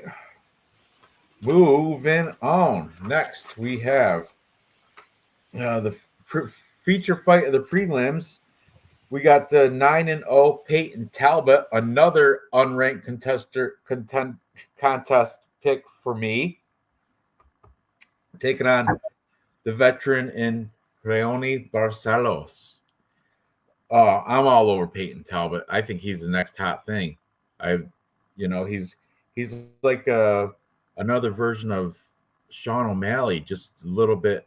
I like him better than Sean O'Malley, actually. He's a hot prospect. He's got a lot of hype behind him, but I think it's pretty warranted. I'm not gonna fade him until I find a reason to, and I have yet to find a reason to fade him. Raoni Barcelos, I mean, he's coming to end of his career. It's just, I'm not saying he's a horrible fighter or anything. It's just his best days are behind him, and he's set up just to be cannon fodder, just to feed Peyton Talbot a good win over a veteran. So, yeah, I'm on Peyton Talbot, and I think the odds have it that way as well, which sucks, but it is what it is. I'm confident Peyton Talbot should be able to take out Raoni Barcelos. I think he's probably going to finish him too within distance. I don't know how, but inside the distance. And man, huge favorite. minus 1150. We shouldn't even be talking about this fight. That's ridiculous. Share screen. I know it's that Come on. big. Share screen. I'll do it myself. Fuck it. So you're gonna take this woke, hippie, new age, prima donna. Yeah, what else? Undefeated. With the height advantage, reach advantage, younger, hipster, 26 versus 37. pole dancing, over wrestling Brazilian Olympian who 26. has credentials. 37 years old, almost 38. Only 12 years older. Only 12 years older. I was in my prime when I was 37. Yeah, that's what I said when I was 47. That's when I was my strongest. You weren't. That's some great motherfucker. Look at that. No way, man. He's Look at that not young man. 47. He's not 37. Come on, he's 27. Look at. You Yeah. tried. Hat on backwards. You know how those birth, He's still young. birth certificates. They're just He's still young. looking good, man. You guys keep talking about Church's Chicken because Cedritas Dumas is not on the card I'm anymore. hungry, bro. There is something about that tattoo. There is something about this right here that It's a is cover up, I fucking think. scaring me. This one scares me Yeah. too. Illuminati type shit. But as far as intimidating tattoos, this fucking guy wins it. The nose ring, I'm not impressed with. I don't like the nose ring. I like that he cut his hair, Peyton Talbot. It used to be all Dude. crazy. Look at the leathering on the face. Like, No. this is either skin cancer or the motherfucker is like 54 and he's lying about his age. I think the latter. And he just natural. I think God, the latter. man, dude, he's an old man versus a young child who is motherfucking dialed in. I think the odds are pretty close to what they should be. And where are they exactly? Oh yeah, exactly. Minus 1,200, That's ridiculous. plus Yeah, 700. you can't even put him in a parlay. That's ridiculous. Hey, All right. yeah, the twerk parlay, boy. 1200. Put him and Perez. What's the We're done. plus on Barcelos? The plus money? Plus what? Plus 700? Yeah. Still, not even worth the scratch off. Why throw your All right. dollar away? If you're gonna scratch off, go Barcelos by decision plus 1400. It's not gonna happen, Even if you took him plus 3.5 points. dude. You're not gonna. No, That's you're crazy. gonna lose. Yeah, All this right. one's okay. Moving on. Are we done? Moving yet? on. Next we have this. Now this one. I was talking real fight picks early before we started the show. This is a tough one for me. So we have Kevin Holland, 26 and double-digit losses, 12 losses, taking on RDR Renier de Ritter, who just upset my GM3 Gerald Mearshart, but Gerald Mearshart did stand his own, and he made it to the third round, then he got submitted, right? Yeah, that's what happened. But Renier de Ritter, I saw some holes in his game during that Gerald Mearshart fight. I saw his cardio's not all that. Gerald Mearshart's an old fighter. You know what I mean? He's been around the block, and he's not the best. He's not the best cardio either. So Renier de Ritter was huffing and puffing. He got that rear naked choke or whatever it was in third round. But man, Gerald Mearshart was still in it, and Gerald Mearshart had won a round, I think, maybe a round or two, maybe 2 rounds. But old age and all that caught up to him, and he gassed out. Now Kevin Holland, I don't know if he's at that point. I don't know if he's at the point of old age gassing out. I think Kevin Holland might have a better gas tank than Renier de Ritter. Man, this is a tough fight. I've been back and forth. I guess if guns ahead, if I have to pick a side, I'm going to pick Renier de Ritter. Only because the hype, he doesn't have double-digit losses. You know, coming off back-to-back wins. Kevin Holland's coming off a loss. Just, yeah. What do you guys have to add about this fight? Yeah, bro. I fucking watched a little bit of the interview that Kevin Holland had with Demetrius Johnson, and I just decided to chime in, and I said, hey, I heard from watching a podcaster that I know that Kevin Holland throws and fixes fights. And then I just go to kind of check the thread, and all of a sudden my comment's gone. So it's just like, I don't know if like Kevin Holland, because if it's me, I would go back to my interviews which fight was fixed? I'll tell you, because I'm the podcast. Scroll down a little bit.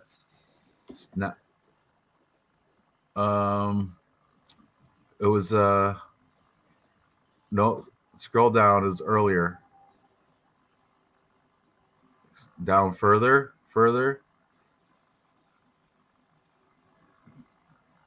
Man, it was Bobby. It wasn't like not. Who was the blonde Brunson? Derek Brunson. Where's that? There it is. Derek Brunson. If you watch that fight back, that was the one. I mean, what I heard, he had his cousin across the country, his cousin's boyfriend. He told him put like $50K on Derek Brunson to beat me.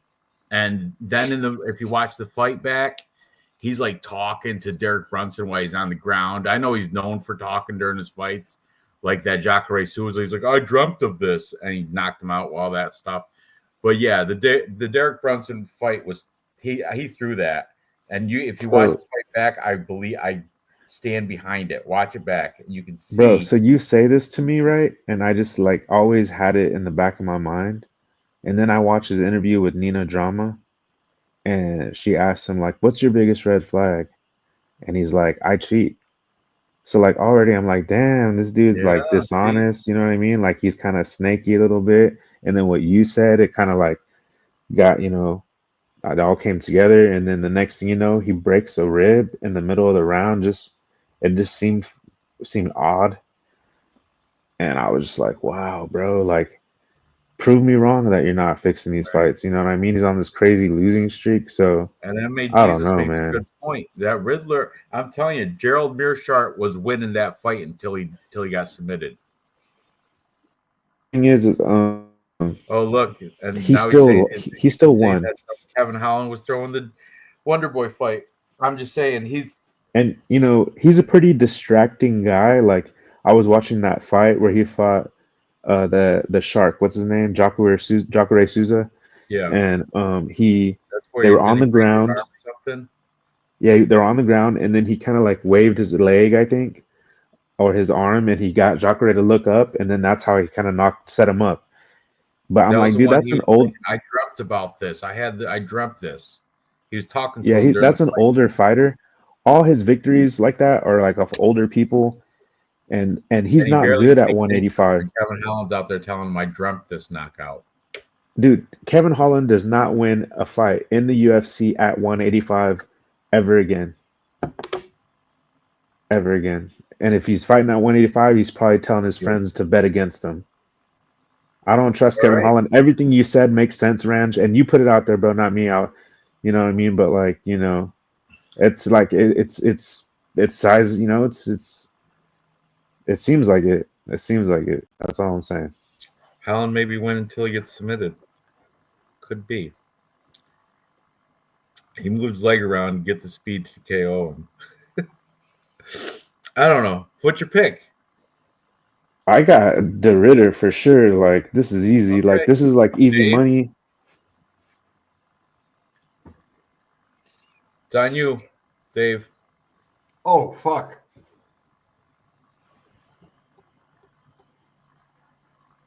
I can't bet Kevin Holland here. Huh? I can't bet Holland here. All right. Okay, you want me to go over stats? Sure. I want you to explain why you can't bet Kevin Holland here. All right, let's go over it.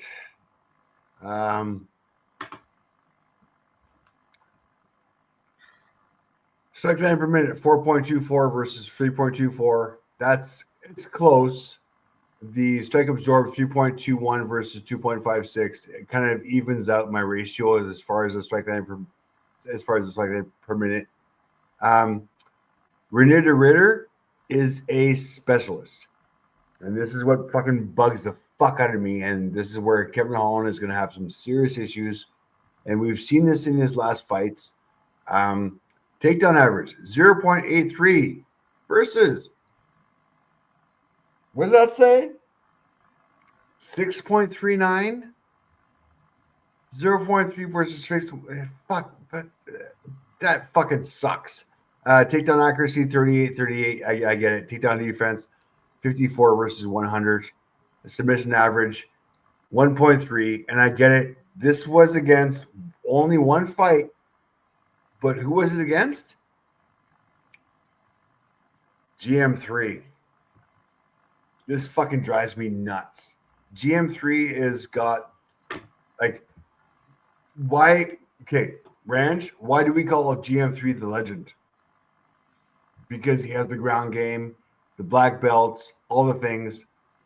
And you're telling me this motherfucker, Ritter, took him down easily without any fucking question? Yeah, not a good look for GM3. Kevin Holland, I don't think you understand that you're about to get into a fucking serious grappling wrestling game where Ritter is going to own you. Will probably win by decision, if not by submission. And Kevin, he didn't look that great, right? He didn't look the best, Dave. Do you think? Kevin's not. I mean, Kevin is. He looks fat. Listen, Kevin is in the UFC for a paycheck. He doesn't care whether he wins, whether he loses. He wants it to look good, or he wants it to get like fucking annihilated. I get it. Kevin is in the UFC for a paycheck. This guy here, Ritter, is an up and coming. He's sub GM3. I don't care what the fuck you say after you sub GM3. I don't care what you say. Kevin Holland, I really hope you have a good opportunity to strike this guy fucking out. If not, you are going to get subbed super fucking fast. Round 2. If you're really good, maybe round 3, but you're getting subbed. This fight is getting finished by Ritter, as far as I'm concerned. 18-2. Also has a height advantage. Anyways, moving on. I'm done. Okay. That's my call. Did we see the face off? Sure. There's Look at him, Dutch. Look at that. Representing. I want to go there one day. Where? A bunch Holland? of times. It's fun. What is it? Might be What's the best place? Is it? It's Holland, right? Amsterdam, Holland. Amsterdam. That's it. Yep. With Yep. all the cafes. Oh, DeRitter. DeRitter's big. Got a little bit. He's a little bit size on him. Kevin's already talking, bro. And by the way, Ritter doesn't give a fuck. I love guys who don't give a fuck. Oh man, that was a win for DeRitter right there. Yep. He's like, I'm gonna throw this fight, bro. I already know. I know. And DeRitter he was just no response, just whatever, No. dude. Doesn't give a fuck. Yeah, Holland's He just cares jabbing about away. Blah blah blah blah. Yeah, DeRitter. Yeah. I'm All He's sorry. got a pink. Look at it. He's got a pink bracelet from going to the club. Yeah, Yeah. I'm sorry. Moving on. Next, we have the big boys heavyweight fight between Jelton Almeida taking on Sergey Spivak, the polar bear. This is an interesting fight. Jelton Almeida comes in record 21-3. He does have that one loss where he got who right there, Curtis Blades. He went in for a takedown. Curtis Blades just pummeled him. Round two was the beginning of round two or something. He went for a double leg and Stummy didn't let go. Just kept a hold of it, and Curtis Blades just kept punching him in the face and stopped. He was tired. He was tired. I know it was just a horrible fight IQ on that. But that's what you get when you're inexperienced like him. Sergey Spivak, 17-4 though. He's coming off a win. What's his last loss there? Spivak's. Dave, hover the other side. Probably Tom Aspinall, wasn't it? Was it? I know it was Cyril Gane. Cyril Gane. Yeah. Forgot about that one. That's right, TKO. But you know what? I will say that somebody pointed out, one of the cappers, Sergey Spivak has made a physical transformation. When he came into the UFC, he was a pudgy heavyweight fighter. He's actually now slimmed up, but he's still the same height and weight, but now his body's transformed. He's got less fat, more muscle. So he's actually, became better. Like, I guess if you look at it, it's physically apparent, like when you see him. Like before, he was kind of like the tubby type of, polar bear fighter, the bigger, fatter guy. But now he's actually in shape. But Jelton Almeida is still way better shape. And I think Jelton Almeida is going to handle Sergey Spivak. I'm going to say a TKO round 1 or 2. Early, or I'm going to say it's TKO round 1, Jelton Almeida. I see it happening. Lou? Oh yeah. I mean, honestly, I got Almeida by sub. I just think that Sergey Spivak, he's actually going to be the smaller fighter as far as weight goes. He came in at 233 and Almeida came in at 235. Oh, today? And Almeida, yeah, the way that he was out wrestling Curtis Blades was kind of crazy, given that Blades has a collegiate background in wrestling, and Almeida was manhandling him for at least one round before he got knocked out. And, Blades got back up, but I don't think Spivak can. And then I think the best burn ever, it wasn't even a big deal, but it was Tom Aspinall right before he was getting to fight Sergey Spivak, and he asked him, how he thinks he's going to do. And right away he was like, well, Spivak's one of the slower heavyweights. And he just is, and his look in his eyes, it looks like he has to think about what he needs to do for a long time and before he executes.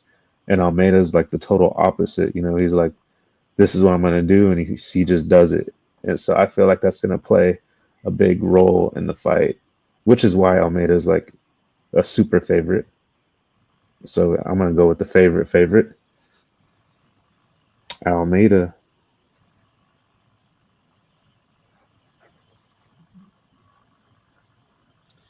Dave? Almeida decision. Decision, huh? Yep. Go We all have Salvador. Almeida, but we all have 3 different outcomes. What did you say? Submission? Submission. Yep. Okay, so my problem with Sergey Spivak is that he is a fucking punching bag. He is literally has no fucking. I don't know whether he needs to fucking go to like take. He needs to go to a boxing ring. Sergey Spivak, strike lane per minute 3.51, strike absorbed 3.72. Motherfucker has had so many fights, but still cannot fucking put his fucking hands up and develop a defense. Jonathan Almeida, strike lane per minute 2.46 versus 0.72. Hey, Jonathan Almeida can fucking put his hands up. Very impressive. Takedown average 6.85 versus 4.63. Both very well versed in the ground game. Takedown accuracy 59 versus 65, a wash. Takedown defense 75 versus 70, a wash. Submission average, Almeida. Oh my, hey, somebody finishes their fucking takedowns. Somebody doesn't. So as far as I'm concerned, as far as the stats go, I've got Almeida, definite advantage on the feet. Might not have the volume, but definitely has a defense. Advantage on the ground, 6.85. Yeah, I got him advantage on the ground over Spivak all day long, and probably fucking finishing. Jonathan Almeida all day long. I don't know. I got nothing else to say. It's not even close. All right, let's move on. Moving up the card, we have next the feature fight between Yuri Prochazka and Jamal Hill. This one, I was back and forth. There is a little bit of a narrative backstory for some of this. Yuri now shaved off his little Buddhist monk ponytail thing he had going on. He's straight up bald now. Also, if you watched Media Day, Dana made a big deal about it. Yuri was kind of stoic. He's mentioned it, but he didn't really mention it. But Dana said Yuri Prochazka is bringing one of his fans from from Czechoslovakia or something, or the Czech Republic or whatever. He'd bring in one of his fans from the Czech Republic, a girl that's got cancer, and he's given her $50,000 worth of his purse or whatever. So Dana, of course, being the philanthropist he is, he said, I'm going to match that. Yuri, I'll match that $50,000. That's a drop in a bucket for Dana. But still, he did say he's going to match it. But I'm saying that's a big deal now. Yuri's bringing a little girl with cancer to come see before this is her Make-A-Wish. Look it. Tell me her. There she is. There she is. So there's a narrative around him now. He shaved his little stupid Buddhist ponytail thing. He had his rat tail. I don't know what the hell he had going on before, but shaved his head bald, got the cancer patient with him, he's giving her 50 grand. Dana's matching it. I thought she was younger. I thought she was a little girl. She's like a full-grown adult. So not pretty, so you don't like her? No, I'm not saying that. I'm not saying nobody deserves to get cancer. I thought, Jesus, David, I'm not a monster. That's like, I just thought she, in my head, I thought she was like 10. She's like 30. Like, okay, so you got stop smoking cigs, girl. I don't know what the hell. But anyway, good for him giving that lady. I'm not gonna say girl anymore. Giving that lady $50K for her cancer treatment. Good for him. But still, I'm just throwing the narrative out there. It looks like if it goes to a decision, the judges are going to take the cancer girl. Just like, you know what? You know why the Rams beat the Vikings last week? Because of the wildfires. And you know what? You want to play that narrative? You know why the Rams are probably going to go to at least the NFC final game against Detroit? Number one, the Wildfires. Number two, Detroit and the Rams swapped quarterbacks. You know, Stafford used to play for Detroit and Goff used to play for the Rams. Coincidentally, they're going to both play each other again for their opposing. I'm just saying there's narratives out there that these sports entertainment companies want you to go with. This narrative might be, hey, Yuri and his cancer lady. I don't know if that's something you want to follow, but because I was on Jamal Hill till I heard about the cancer, till I heard about the cancer lady and the 50K. Now I'm like, oh man, I don't know. Might be something about that. What do you guys think about this fight? What do you think? Dana probably feels the exact same way as you. He probably wants his fucking 50,000 back. Give me fucking Yuri Prohachka though. Give me Yuri. The only thing that scares me is that he's coming back off a shorter time for being knocked out than Jamal Hill is by like 2 months. That's the only issue with it as far as who's the better fighter. Also, you got to think Yuri lost twice to Alex Bejeda, didn't he? Did he lose twice? Yes, he did. What are you going to have a three-peat? But so would Jamal. Have him get knocked out 3 times by Alex Bejeda? Nobody wants to see Yuri get knocked out 3 times by the same guy. So that's another, you got to consider that too. I am deep diving. Real deep. But I'm throwing off. You know what? If that cancer lady, if she was like 12, I would bet the house on Yuri. But because she's like 45 or whatever she is, it's not that decorative of a narrative anymore. Hate to say it, I'm just saying. You know, I thought it was a little girl, like a little kid. I was about to throw a GoFundMe to Yuri Protraska for his cancer girl. Let's donate $20. But now I'm like, she's not a cancer girl, she's a cancer lady. Come snorkeling with me. I'd love to. Look, he'll look like a couch potato, better shape than Hill, and I'm 50 pounds. Yeah, that's another thing. Is Jamal Hill coming right off the couch? Did he have a camp for this? I didn't look at any Instagrams or any of that. So I don't know. You guys have any insight? No, I mean, that's just crazy that, at least he's helping her, who cares? She's going through something that's terrible, but Jamal Hill, I think I don't like his wins. Well, go down a little bit, Dave. Hang on. Guys, don't say a fucking word. Don't say a fucking word of what I'm texting you.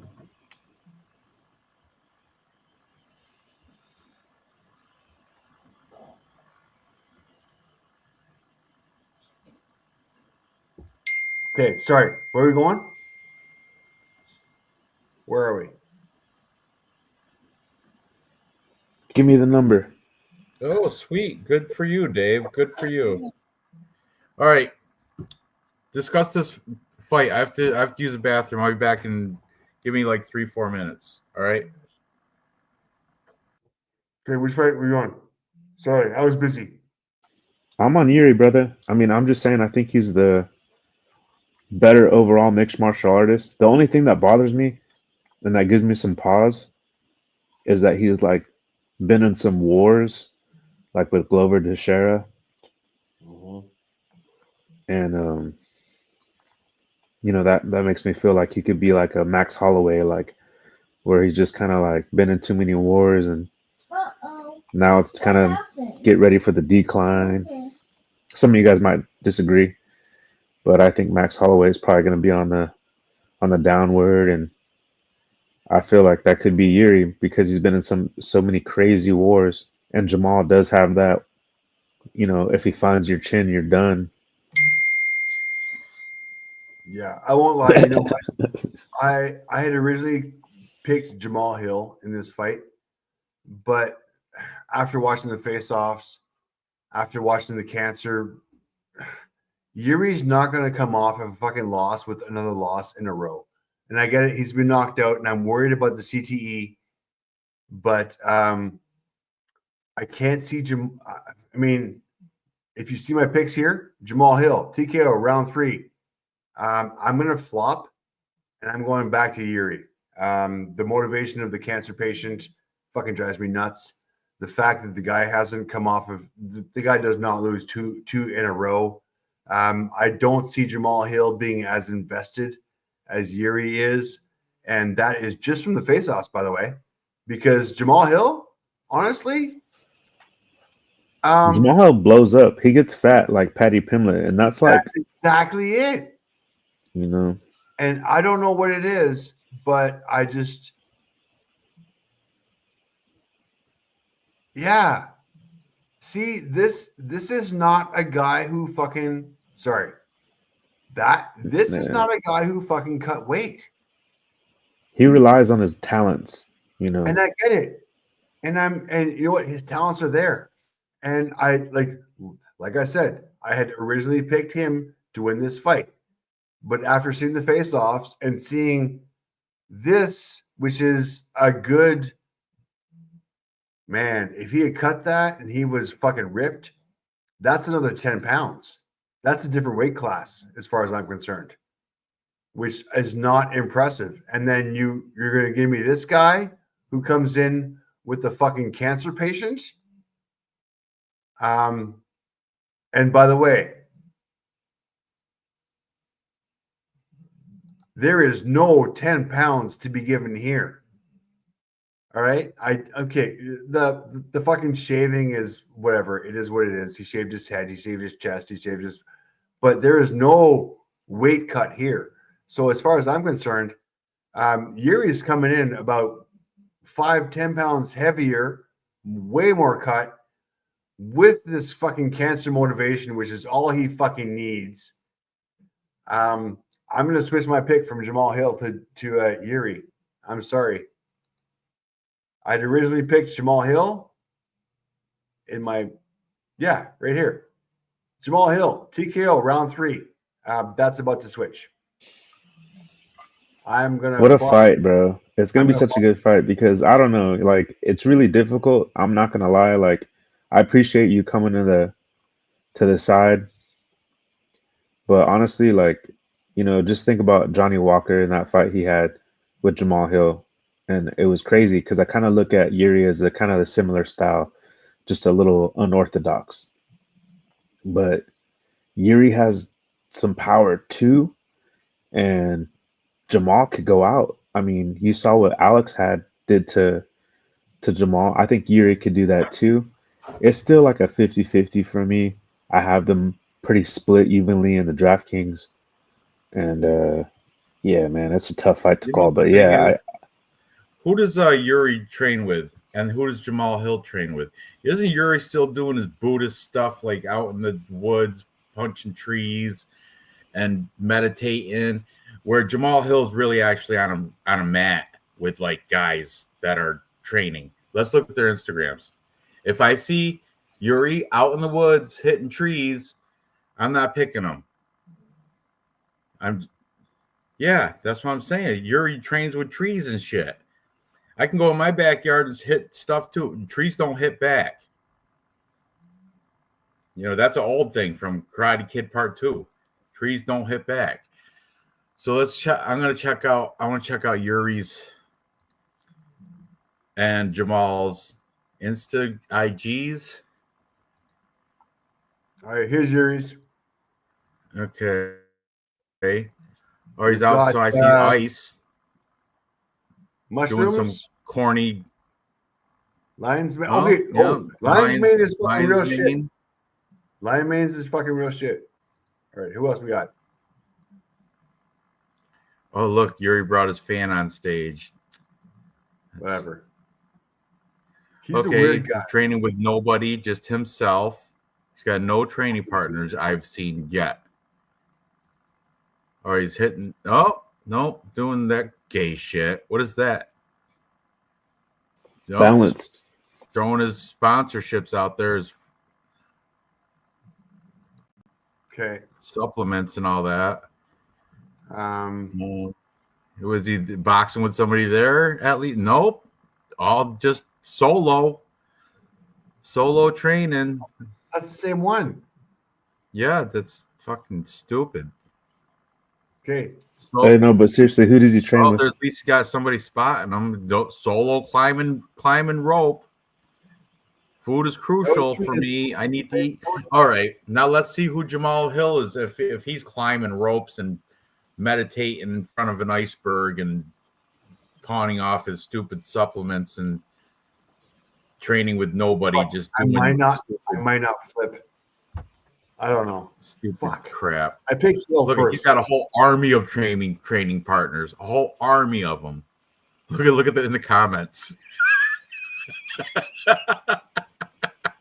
The Alex Mahana comment kills me. That's because they go on their Instagrams. He sees that. Let's see. Oh, he's doing the thing. Oh, he caught it. See, Jamal. Oh, it's Jamal Hill's got reflexes too. Yuri. Okay. Now, Yuri missed the first one, didn't he? Yeah, he did. Jamal Hill. He caught them all. Ooh, let's go. Let's see what else. Another training picture with a team of people over there. There was another Alex Bear. Every time you pull up Jamal Hill. This guy. Oh, wait a second. Who's this guy? Who's that? He looks like a musical entertainer. Dude, look at Jamal's feet. Is that the Weekend? Is that the Weekend right there? Jamal's feet are bigger than this guy's fucking like shoes. Boots. What the fuck? I've never noticed Jamal's feet this fucking large. Dude, these are bigger feet than this fucking chick's. These are bigger I love feet that than every Sweet Dreams Jamal Hill page, you go to the comments and you see what the fuck is Jamal Hill's foot Get size? back one. Go back one. Go back to the previous stuff. Yeah. Oh, was it before that? There was another one where look right there, that one. You just missed it. Which one you want? It's hilarious. It was the one before that, whatever. Look at there's another every time in the comments they show as there you go. That just cracks me up. I'm sorry. It just shit cracks me up. But yeah, I think I'm gonna go with Jamal Hill here. Every comment. Even the one with the kids in their Christmas pajamas. That's the ultimate meme right there. That's the one. All right. Yeah, I think Jamal Hill is gonna beat Preecaaap. If Yuri Preecaaap came in with a 12-year-old cancer patient, then maybe.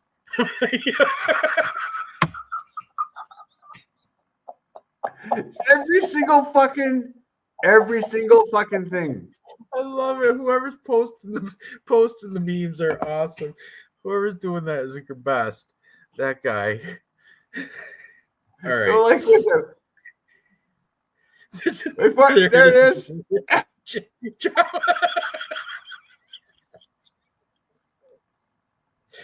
Oh man. All right. Where is it? Oh, this guy fucking missed this one. The one guy missed the post.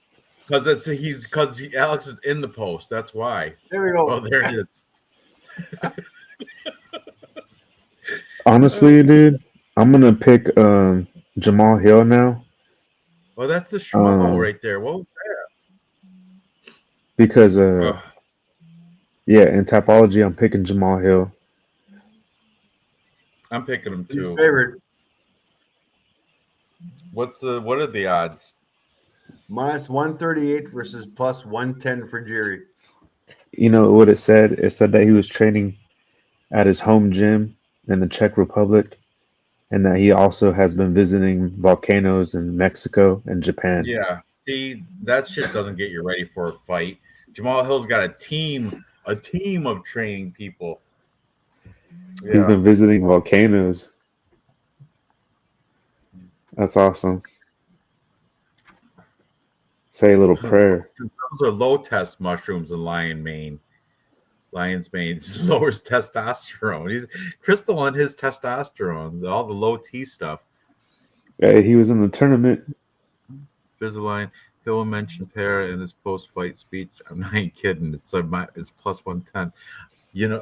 That's I don't know if I take that bet though. He probably will though, because he's in Yeah, every single comment on yeah, Instagram, which is hilarious. I was dying every time I said there he is again.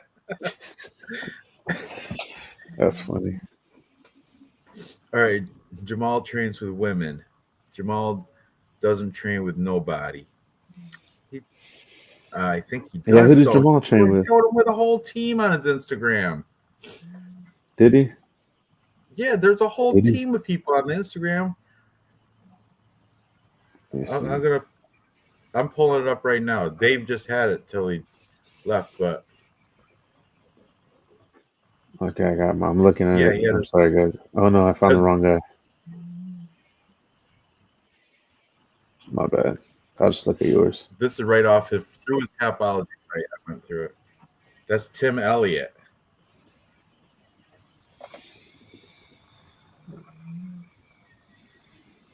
Yeah.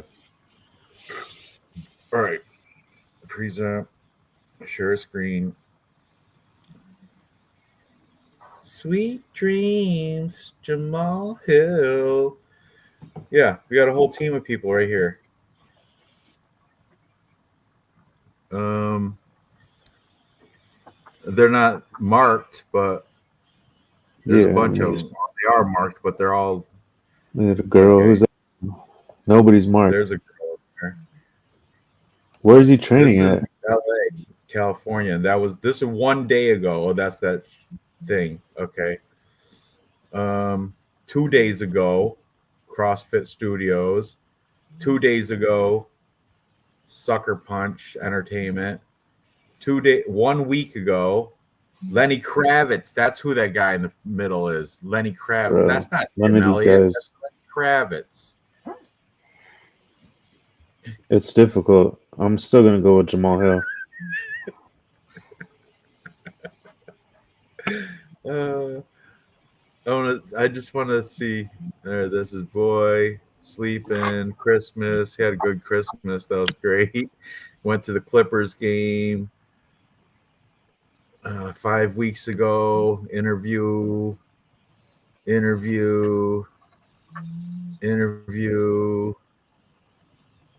Clippers game. I don't know. I don't see any training pictures either. Just post training. I saw post training with all those people. Damn, it's hard, bro. It's Oh, hard for me there's to a pick, picture. man. All right. You want So those this stats? was 7 weeks ago. Lion's Heart, and this is definitely his training. Who he's training Well, with who are you because picking, Dave? Final answer. You're gonna die on that hill if your Dave. life Yeah. depended on Would it. you Okay, I'm Knife going. to your throat. I'm going back, guys. Hang on a second. You know, Oh, what the ultimatum. That's Lenny Kravitz. Sure was. fuck? All right, guys. This is where I'm going to, and I realized I flipped to Yuri after seeing the cancer shit and all that fucking shit, and Jamal Hill's fucking fat ass, fucking not working out. I get it, but this is where it fucking drives me nuts. Yuri, strike time per minute, 5.31. Sorry, 5.38 versus 7.12. Huge advantage for Jamal. Strike absorbed, 5.59 versus 3.51. Jamal is such a fucking sniper. It drives me nuts. And I would appreciate it if fucking Yuri had a ground game, but Yuri's ground game 0.72 versus 0.70.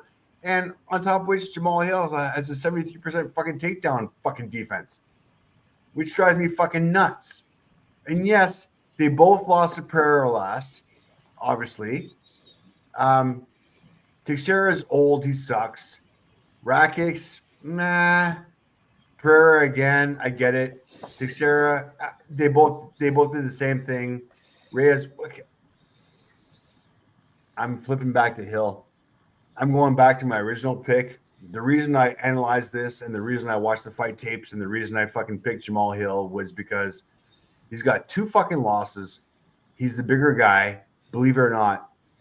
He's a way better sniper on the feet, way better. And Yuri's going to leave those openings. Yuri doesn't have the defense to fucking be able to stop Jamal Hill's offense on the feet. And then if Yuri tries to take him down, I think Jamal Hill's gonna be able to fucking stop that takedown defense. And I think Jamal Hill is just gonna fucking dominate this fucking fight. I had picked it for Jamal Hill by knockout in the second or third round. I'm gonna switch my decision after watching all this stuff to go to Jamal Hill by decision. But yeah, after flip flopping Jamal Hill by decision over Yuri. I'm sorry, Yuri. You're done. You can spend as much time as you want to in the fucking mountains and the snow and the fucking sensory deprivation chamber. All right. So that's your final pick, Jamal Hill. Mine too. That is my final pick. Mine too. Who? Mine too. I'm gonna die on that hill Jamal Hill. Not going for the cancer patient. with Dave and you. Trees and stuff. This is the look at the trees that Jamal Hill's hitting. Look at that tree. That's a big one. Mm-hmm. That tree does hit back too. Hit back's hard. All right. Anyway, back to it. Okay. It's going to be a rough night for Dave. I don't know. Crystal come through, Dave? The Crystal with the bike? No, she's not. And thank goodness, Kesha. Fuck, I love you, Kesha. You're awesome. Go home. All right. Love you. Next, we have the co-main event. We've got Merab, the Machine, Davishvili, taking on Umar Nurmagomedov. This one, I know Umar's the favorite here, right? It's 18-0. Umar's the favorite, but Merab's the champ, which is, it always messes with me a little bit when the challenger is the favorite over the champion. But I guess it's kind of warranted. Umar is part of that whole Dagestani camp, the Eagles, but Merab's a machine, man, and he's down with down in Long Island, getting it done down there with the Longo team. I don't know, man. Merab's got never-ending, relentless wrestle pressure, but Umar's a great wrestler too. I'm siding with Umar, but I'm not betting this. I'm not confident with it, and I could be persuaded to go Merab Dvalishvili as well because, I really don't know who's going to win this fight. If I had to make a choice, I'd pick Umar Nurmagomedov, but I don't like it. I don't like it. What do you think? Yeah, bro. I got Umar by KO. Oh, look at MMA Jesus and Merab is injured. Really? No way. Has it affected the fight? Did you hear anything like, You see he's injured. What? Oh, Dave, you got the face off. What are you laughing at, Dave? You got the face offs? I'm fucking I'm busy. it wouldn't surprise me, with all the twists and turns and shit. Still on. Well, I'm taking Umar anyways. I am too, but now I'd like to solidify my shin surgery. Yeah, it's like Merab he gave me that impression that he was avoiding Umar. Like he really, truly was avoiding it. And I'm good. I don't want to take somebody who's showing that, even if it was a ploy to try to get the thing, like reverse psychology or something. I still think Umar wins because Merab's always looked like something isn't sharp. Like, he does have cardio, but there's like this huge opening there. I'm surprised that O'Malley didn't exploit it, but I feel like Umar is the guy. That's the thing. O'Malley doesn't know anything. He doesn't have any wrestling where Umar does. And that's what Merab exploited, the lack of wrestling from O'Malley. He can't do that same thing to Umar. But now this is making me. I'm on the side of Umar anyway. Oh, Crystal's saying surgery's from over a month ago. I don't know. I want to see. I'm gonna check out their Instagram stuff. But Dave, you got stats? Sorry. Who's the winning in stats here? Apologize. I'm getting distracted. Here we go. Morale. Strike rate per minute 4.43 versus 4.46, a wash. Strike absorb 2.31 versus 1.36. Advantage to Umar, which is not good. Takedown average 6.09 versus 3.98, which you might see as a 2 takedown average per difference, but hold that fucking thought for 1 second. Takedown accuracy 36 versus 50. Advantage Umar. Takedown defense 100 versus 80 versus 100. And this is what you guys got to take into account here. Umar's takedown defense, yeah, granted, Merab is fucking a wrestling guy. Takedown average 6.09. But he has never gone against a guy like Umar, who has 100% takedown defense. And we're not talking against fucking nobodies. Gallagher, Menez, Brazel's, like he's had some UFC experience and nobody has taken him down. Mind you, the best guy to take him down is probably going to be Merab. I get it, but until Merab fucking proves me that he can take this guy down, who has never been taken down before, like a bunch of other fighters we've ever seen, I have a real problem with Merab winning this fight. I got Umar winning on all the stats. I got him winning on defense. I got him winning on fucking takedown defense. I love Merab. Huge fan. I just don't think he's ever come up against Nurmagomedov. Once again, the V's in this fight or in this event are going to dominate. So I'm sorry, Merab. I don't see you winning this. And I was mistaken. He's not at Longo. He's Merab's training at Syndicate, which is in Vegas. And this is I'm looking at a Instagram post from 2 weeks ago, and it's a training picture at Syndicate MMA. So correct. Who's this? That's Umar. Yeah. Who's in his fucking background? Like who's Wait a second. Wait for it. Oh, Khabib. Yeah, of course. Yeah, of course. Of course.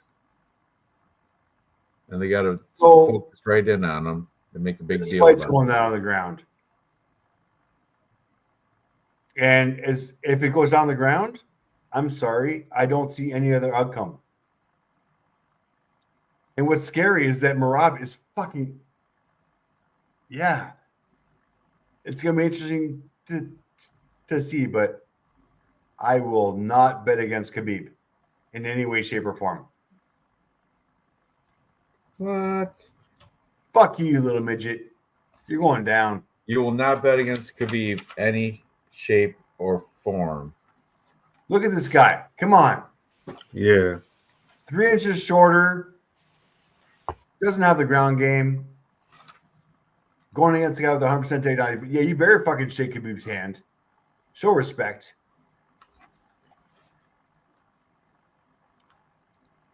Here's your new face. Right, of the so you UFC, got guys. So both you guys are taking Umar? We're all This taking is Umar? your face of the UFC coming up. Oh yeah, bro. If you come from a camp where your leader, your coach, Yeah. is gonna tell off a stewardess, a flight attendant just trying to do her job, and you don't give a fuck, that's who I want to go for. That's who I rep. That's who I He stand wasn't like behind. that. He was just being polite. She was the one that was being disrespectful. I will not bet against the undefeated, younger, bigger, I'm still on Umar. taller, with more reach, with 100% takedown defense. I cannot bet against Umar here, guys. I can't.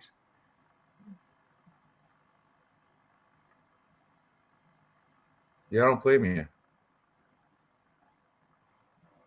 It's almost got me What do you want rethinking. But you know what? The Merab that came out against Peter Yan, where I thought Peter Yan was going to do the same thing that Umar is, stop the takedowns and outstrike him. He outstruck Peter Yan. And it's just like, maybe Umar gets tired after round 3, maybe. And maybe Merab won round 1, loses round 2, 3, wins round 4, 5. But then he has to go against the judges too. Are you watching the screen? After this guy, watch when Merab does his. Oh yeah. Good times. Love that. Look at right here. We're doing a crip walk or whatever. Times. Good time. I gotta get me one of them hats. Yeah, love it. Can I say? Can It's you a crip walk. Can you go back to my screen for a second, real quick? Right here is this good is best why, part. and this Right is here. why I want you guys to realize Right here. how this is going to happen. Fuck the crip walk. Fuck this fucking Instagram bullshit. Right, Go right back here, to- right here. Oh yeah, It's crazy, that's bro. right. The influence Georgia. Okay. All right, go Ranj, ahead. Go homie, ahead. help me out. We were having fun, but go ahead. Stop with your screen. Stop. Okay, go back to me. You are Thanks. on you. It's on you. All right, perfect. Oh. How much Um, do you want me to do? the only reason Merab beat Sean O'Malley took him down 6 times, right? The only reason Merab beat Cejudo took him down 5 times. The only reason Merab beat Peter Yan took him down 11 times with those fucking pillow fucking punches was disgusting. Yeah, I know. I lost 17 grand, 18 grand that one. Yeah. The only reason he beat Marlon Moraes, same thing, took him down 4 times with those fucking stupid fucking pillow punches. Bullshit.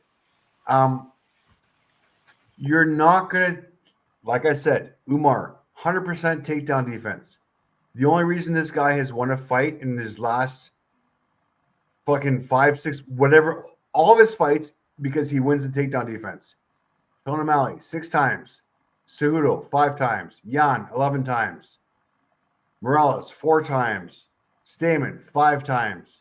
Donson, 2 times. Lopez, 13 times. Unfortunately, he's not going to take Umar down 1 time. Are you sure about that? Is his biggest strength, and that's why he will not fucking win this fight tomorrow night. Are you sure about that? He's not going to take Umar down? I'm almost willing to t-shirt bet with Umar, as far as I'm concerned. How many times has Umar been taken down? Absolutely none. And by Cody, by Alcaman, by Barcelos, by Nate Maness, Kelleher, nobody's taken him down. Not once. Let me just show you something real quick. It's going to take a second, okay? Just look. Record break. Merab Dvalishvili has a chance to break the UFC record for most takedowns landed ever. Okay, Merab has a chance to make history. UFC 311 for the most takedowns landed ever, 90. The record is currently held by George St. Pierre, 85. But he can break the record this weekend. I'm just saying, just throwing it out there, he may be able to get a takedown against Umar. Just saying he has the record, but you might be right. You might be right. He might get shut down. But I don't know. I'm going with what I see. That's all. So do I. And I do not I'm picking, don't get me wrong, I'm picking Umar. But I'm just saying it's going to be closely contested. You watch. Oh my God. It's going to be on the feet. It's going to fucking, this little midget's going to be fucking taken out of his zone. You'll see it.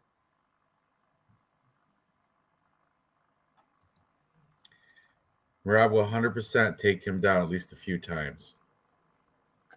Nope. He will not. MA Jesus thinks Merab will get the record. He just needs 3. He needs 3 takedowns. And he probably will. He might get all 3. Nope. Prop bet it. Anyway, I'm on the same side. I'm taking Umar, but yeah, I'm not betting it. Well, I am. I can't. Not confident enough. Anyways, Plus at Umar, minus 275, you're gonna take minus money. Umar is minus 275. Rob is plus 225. A little bit of a sketchy fucking decision, but I will pick Umar by decision at minus 105 for almost even money. Okay. All right. Let's move on to the main event. So we have Islam Makhachev, the champ, taking on short nose replacement Renato Moicano. Money Moicano comes in for Arman Sarukian because I think back injury or something. I think I heard. Yep. Was it back? So unfortunately, Arman Sarukian, who was like what was he? He was, I think Arman was like a plus. It was a nice plus 320 when he was, and I was thinking about putting a scratch off on him, a jab. Even though I am a big fan of Islam, but man, Arman Sarukian, how he peeled off the Oliveira's choke, I was like, who can do that's inhumane. That's superpowers. But regardless, he's not fighting now. It's Money Moicano. So Islam is definitely a confident pick for me here. But Moicano, he might be able to land something, and he wants the money, but doesn't matter what you want, what you get are two different things. And Islam should be able to do what he wants. I see it ending within the first 3 rounds. Probably, I would imagine submission, but it could be like a ground and pound thing or something. But I'm thinking Islam submission under 2.5 rounds within the first 3 rounds. What are you guys thinking about this fight?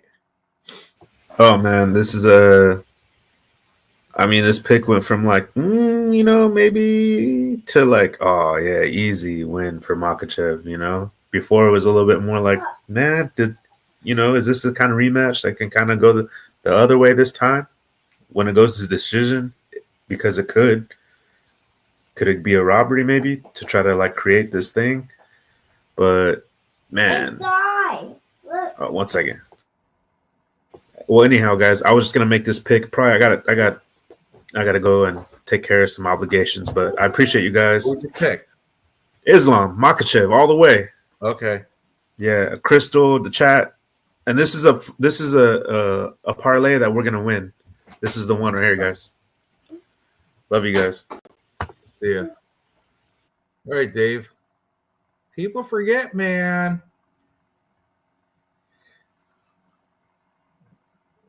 Dave.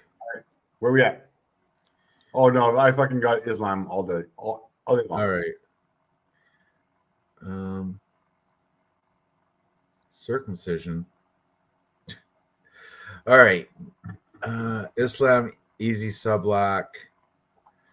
There's circumcision mainer. Scotty looked like he was 20, he was 13. It's so by sub is minus 125. Daddy taking care of obligations. All right. What is the final odds for the main event? What's the money line for Islam and Money Moicano? You get there. Hang on a second. We've got Islam is minus 1,200. Holy shit! Are you serious? You're not making that up? That's disgusting. Sorry, hang on a second. Here, I apologize. I will. Hang on. I took it off. Let me just. There you go. Minus 1,200. And plus 700 on the other side for Money Moicano. Man, just put him and Peyton Talbot in the same thing. You're still paying money out in a parlay. Put him, Peyton Talbot, and like Almeida in a parlay. It's still negative money. Ridiculous. All right, we have to go through and pick 3 fights, no girls, no main events that we all agree upon for our 3-leg parlay. So here we go. Starting off, disagreement on you like Tajir. Me and Lou are on Clayton Carpenter. Lou likes Ricky Tertios. Me and you are in Bernardo Sorpage. Everybody likes Rinya Nakamura, but he's minus 600. That don't count. We all like Carol Hosa, but females can't play them. Learned that lesson. Lou likes Grant Dawson. Me and you are on the side of the dog and Diego Ferreira. And you talked me into that one. And I'm not regretting it. I kind of like it. You know what turned me is that getting reminded about that Grant Dawson 10-8 round loss to that he lost that round to Ricky Glenn. Ricky Glenn, right. What about Zachary and Bekov? We have a bet on that one. Remember? I have Bokayev. You have Zach Reese. I don't know what you're thinking, but we have a hat bet. We're all on Bogdan Guskov at minus 325. He might have to be a play. He might. Because Peyton Talbert's minus 1,200. Can't do that. We're all on Renier DeRitter over Kevin Holland. Now that's a good one because he's plus money. He's plus 100. Or what's it there? He's not. He's minus 125. Oh, the line moved since Monday. All right, let me write that down. Minus 125. But we're still on fucking Ritter. Yeah. And sketchy. Plus 100 for Kevin Holland then, right? Yeah, okay. We're all on Jelton Almeida. He's minus 400. We're all on Jamal Hill. Minus 138. Yep. Despite Yuri's cancer patient. Yep. And we're all on Umar Nurmagomedov. He's minus 275. But I'm not comfortable with that one. So I'm thinking we go Renier DeRitter, the Diddler, Jamal Hill, and we'll have to put a chalky-ish kind of one in it's either Bogdan Guskov or Umar Nurmagomedov. That's co-main event. Or Jelton Almeida, depending on how confident you are. What are my choices? Bogdan who? Bogdan Guskov, okay. Or he's minus 325. Umar Nurmagomedov, the co-main event, he's minus 275. And then Jelton Almeida is minus 400, but Jelton Almeida is kind of a lock, I think. But we do have minus 125, minus 138, which gives us plus 210. And if we add a minus 450, we're still at plus 280. With Almeida, Redier, and Hill. I'm fine with that. By the way, I'm good with that because you know what? Umar might get beat by Merab. And who was the other one that I was thinking about putting in there? Yeah. Oh, Bogdan Guskov. I'm not a fan of his.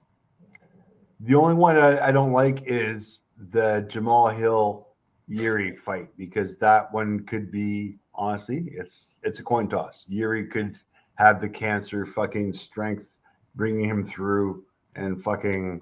Well, we can replace that with Jelton Almeida, but then we have to put another chalk. We have to put Rinya Nakamura or Bogdan Guskov.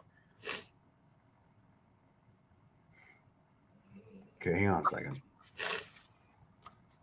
Dawson, Almeida, Sopage, Tajir. Let me see if I can flip Reese Bekoev. The Diddler. I like Diddler. Renier Diddler DeRitter. He should make that his name.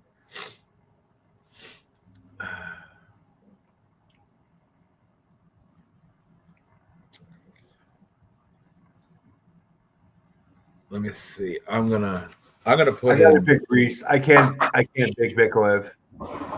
What? Are we all on Reese or Bekoev? Which one are we on here? You're on Reese. Me and Lou are on Belkoev. The guy who's got no UFC experience? Right. Yep. Fuck, you guys suck. Huh? Whatever. We have a hat bet on it, Dave. Me and you on that Okay, fight. you know what? Are you confident in Rosa beating Perez? I We am. don't do girl. We don't put girls I in. know, I know. This I'm trying to make the exception here. Yeah. Well, no, I'm not. I'm not. It's a girl fight. Fuck. We can make it a 4-banger and put in Almeida and Rinya Nakamura. Can we do Bernardo Sopages against No, fucking because bullshit Real Fight Ricky Picks Turco? likes Pretty Ricky. Who? Real Fight Picks, Lupe. Lupe But likes fucking Pretty Ricky Turquios. he doesn't know what he's talking about. We can't go against it. Okay, so Grant Dawson, Diego, who we got? Me and you have Diego. Lou likes Grant Dawson, and I don't. Fuck's one's a sakes, tough- Lou, you're killing me. I'm telling you, Jamal Hill, Renier DeRitter, and Jalton Almeida. There All it right, is. fine. Almeida, Ritter, and Hill. Plus 280. That's good with me. Verified phone number. I'm only putting $25 on this. I'm not fucking losing my shirt on this shit. I might. Yeah, me too. Something small, like 2025. Yeah, I'm not fucking losing my shirt on this shit. I like so many other fucking options. Like, Okay. oh, So- fuck. I like super just. Oh, fucking Ricky Turcos. Ricky Turcos sucks. Who picked Ricky Turcos? Lou. Okay. All Real right. Fight You Picks. know what? No, fuck this. Fuck this. I am You subbing. can do all the other plays, but we have to make the one that we all agree upon. And he picked Ricky Turcios. So we can't pick that one. Yeah, but I don't need a fucking Hispanic on fucking crack who fucking tells me what to pick. Unbelievable. It's bullshit. All right. Yeah, you can make all the bets you want. So here, yeah, I'm going. I know you are, but the one that we're doing as a group, we're doing Jamal Hill as an agreed bet, Renier DeRitter, and who do you say was the last one? Jamal Hill. No, we Almeida. got- Ritter. Oh, Almeida and Hill. yeah, Almeida. That's what I'm looking for. Plus 280.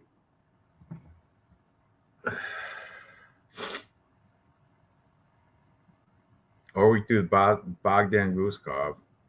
Just fucking lock this in because this is I'm not All right, happy with plus it. 295 over here in DraftKings.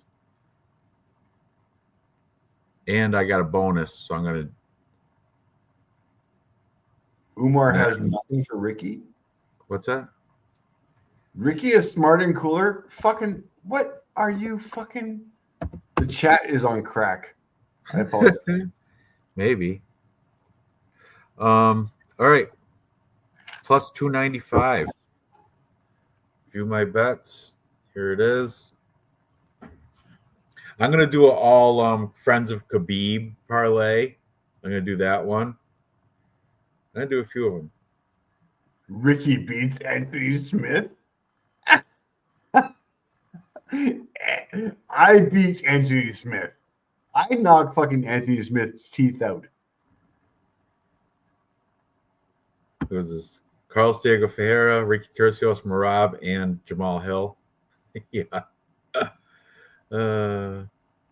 Ricky is smarter and cooler. Guskov. I'm going this. Yeah, I tried to get Guskov. They said no. Umar has nothing for Ricky. Don't talk to Ricky Glenn. Fucking Umar chat's fucking Islam. awesome. Ricky beats Anthony Smith and Rinya Nakamura. Oh no, add Rinya Nakamura. Umar Tajir Islam. Ricky's best friends with Khabib.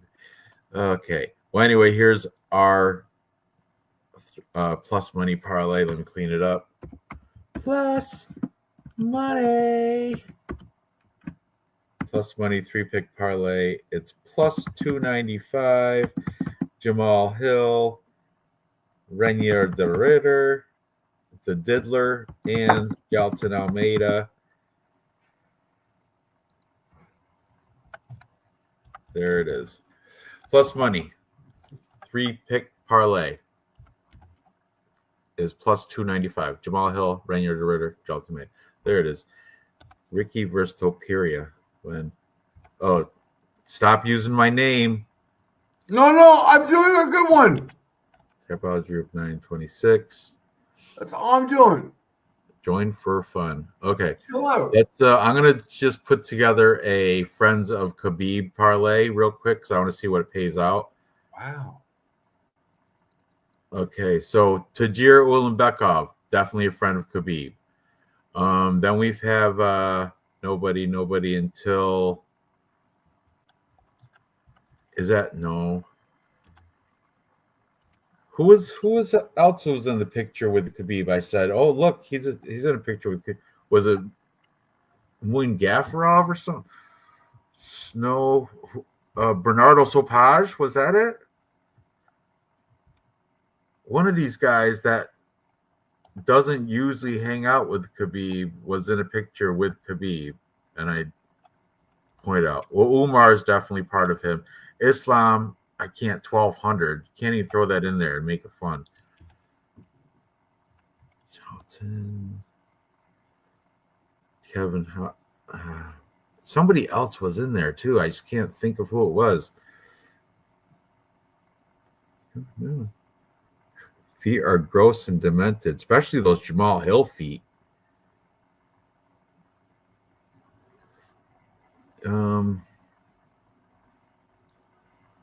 It was Sopage. Okay, thank you. It was too. That's right. Bernardo Sopage. So we got a 3-pick parlay called Friends of Khabib, and it has, well, might as well throw Islam in there anyway, just because it moved it plus 20.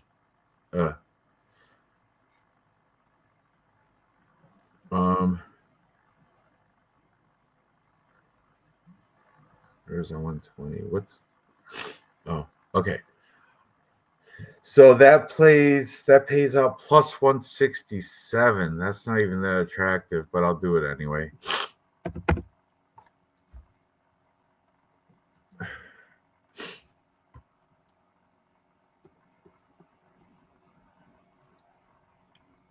Okay.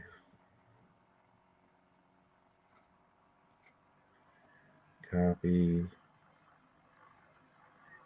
StreamYard. Paste.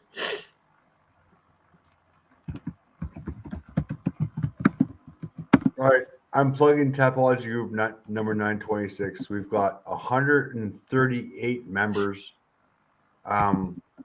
By far the best picking group in Tapology. We've got, man, I didn't want to fucking say who we have in the chat here. Johnny K picks, Crystal, fucking all the fucking number one fucking picks that we have in this fucking group. Please join number 926 Tapology. BC Dave, UFC Murderers Row. Ooh, anti-Russian. Real Picks got an anti-Russian parlay. Marab, Moicano. No, that's waste. That's throwing your money away. As soon as you put Moicano in there, I was like, no. Anti-Russian. All right. Anyway, best of luck, you guys, tomorrow. It's gonna be a good one.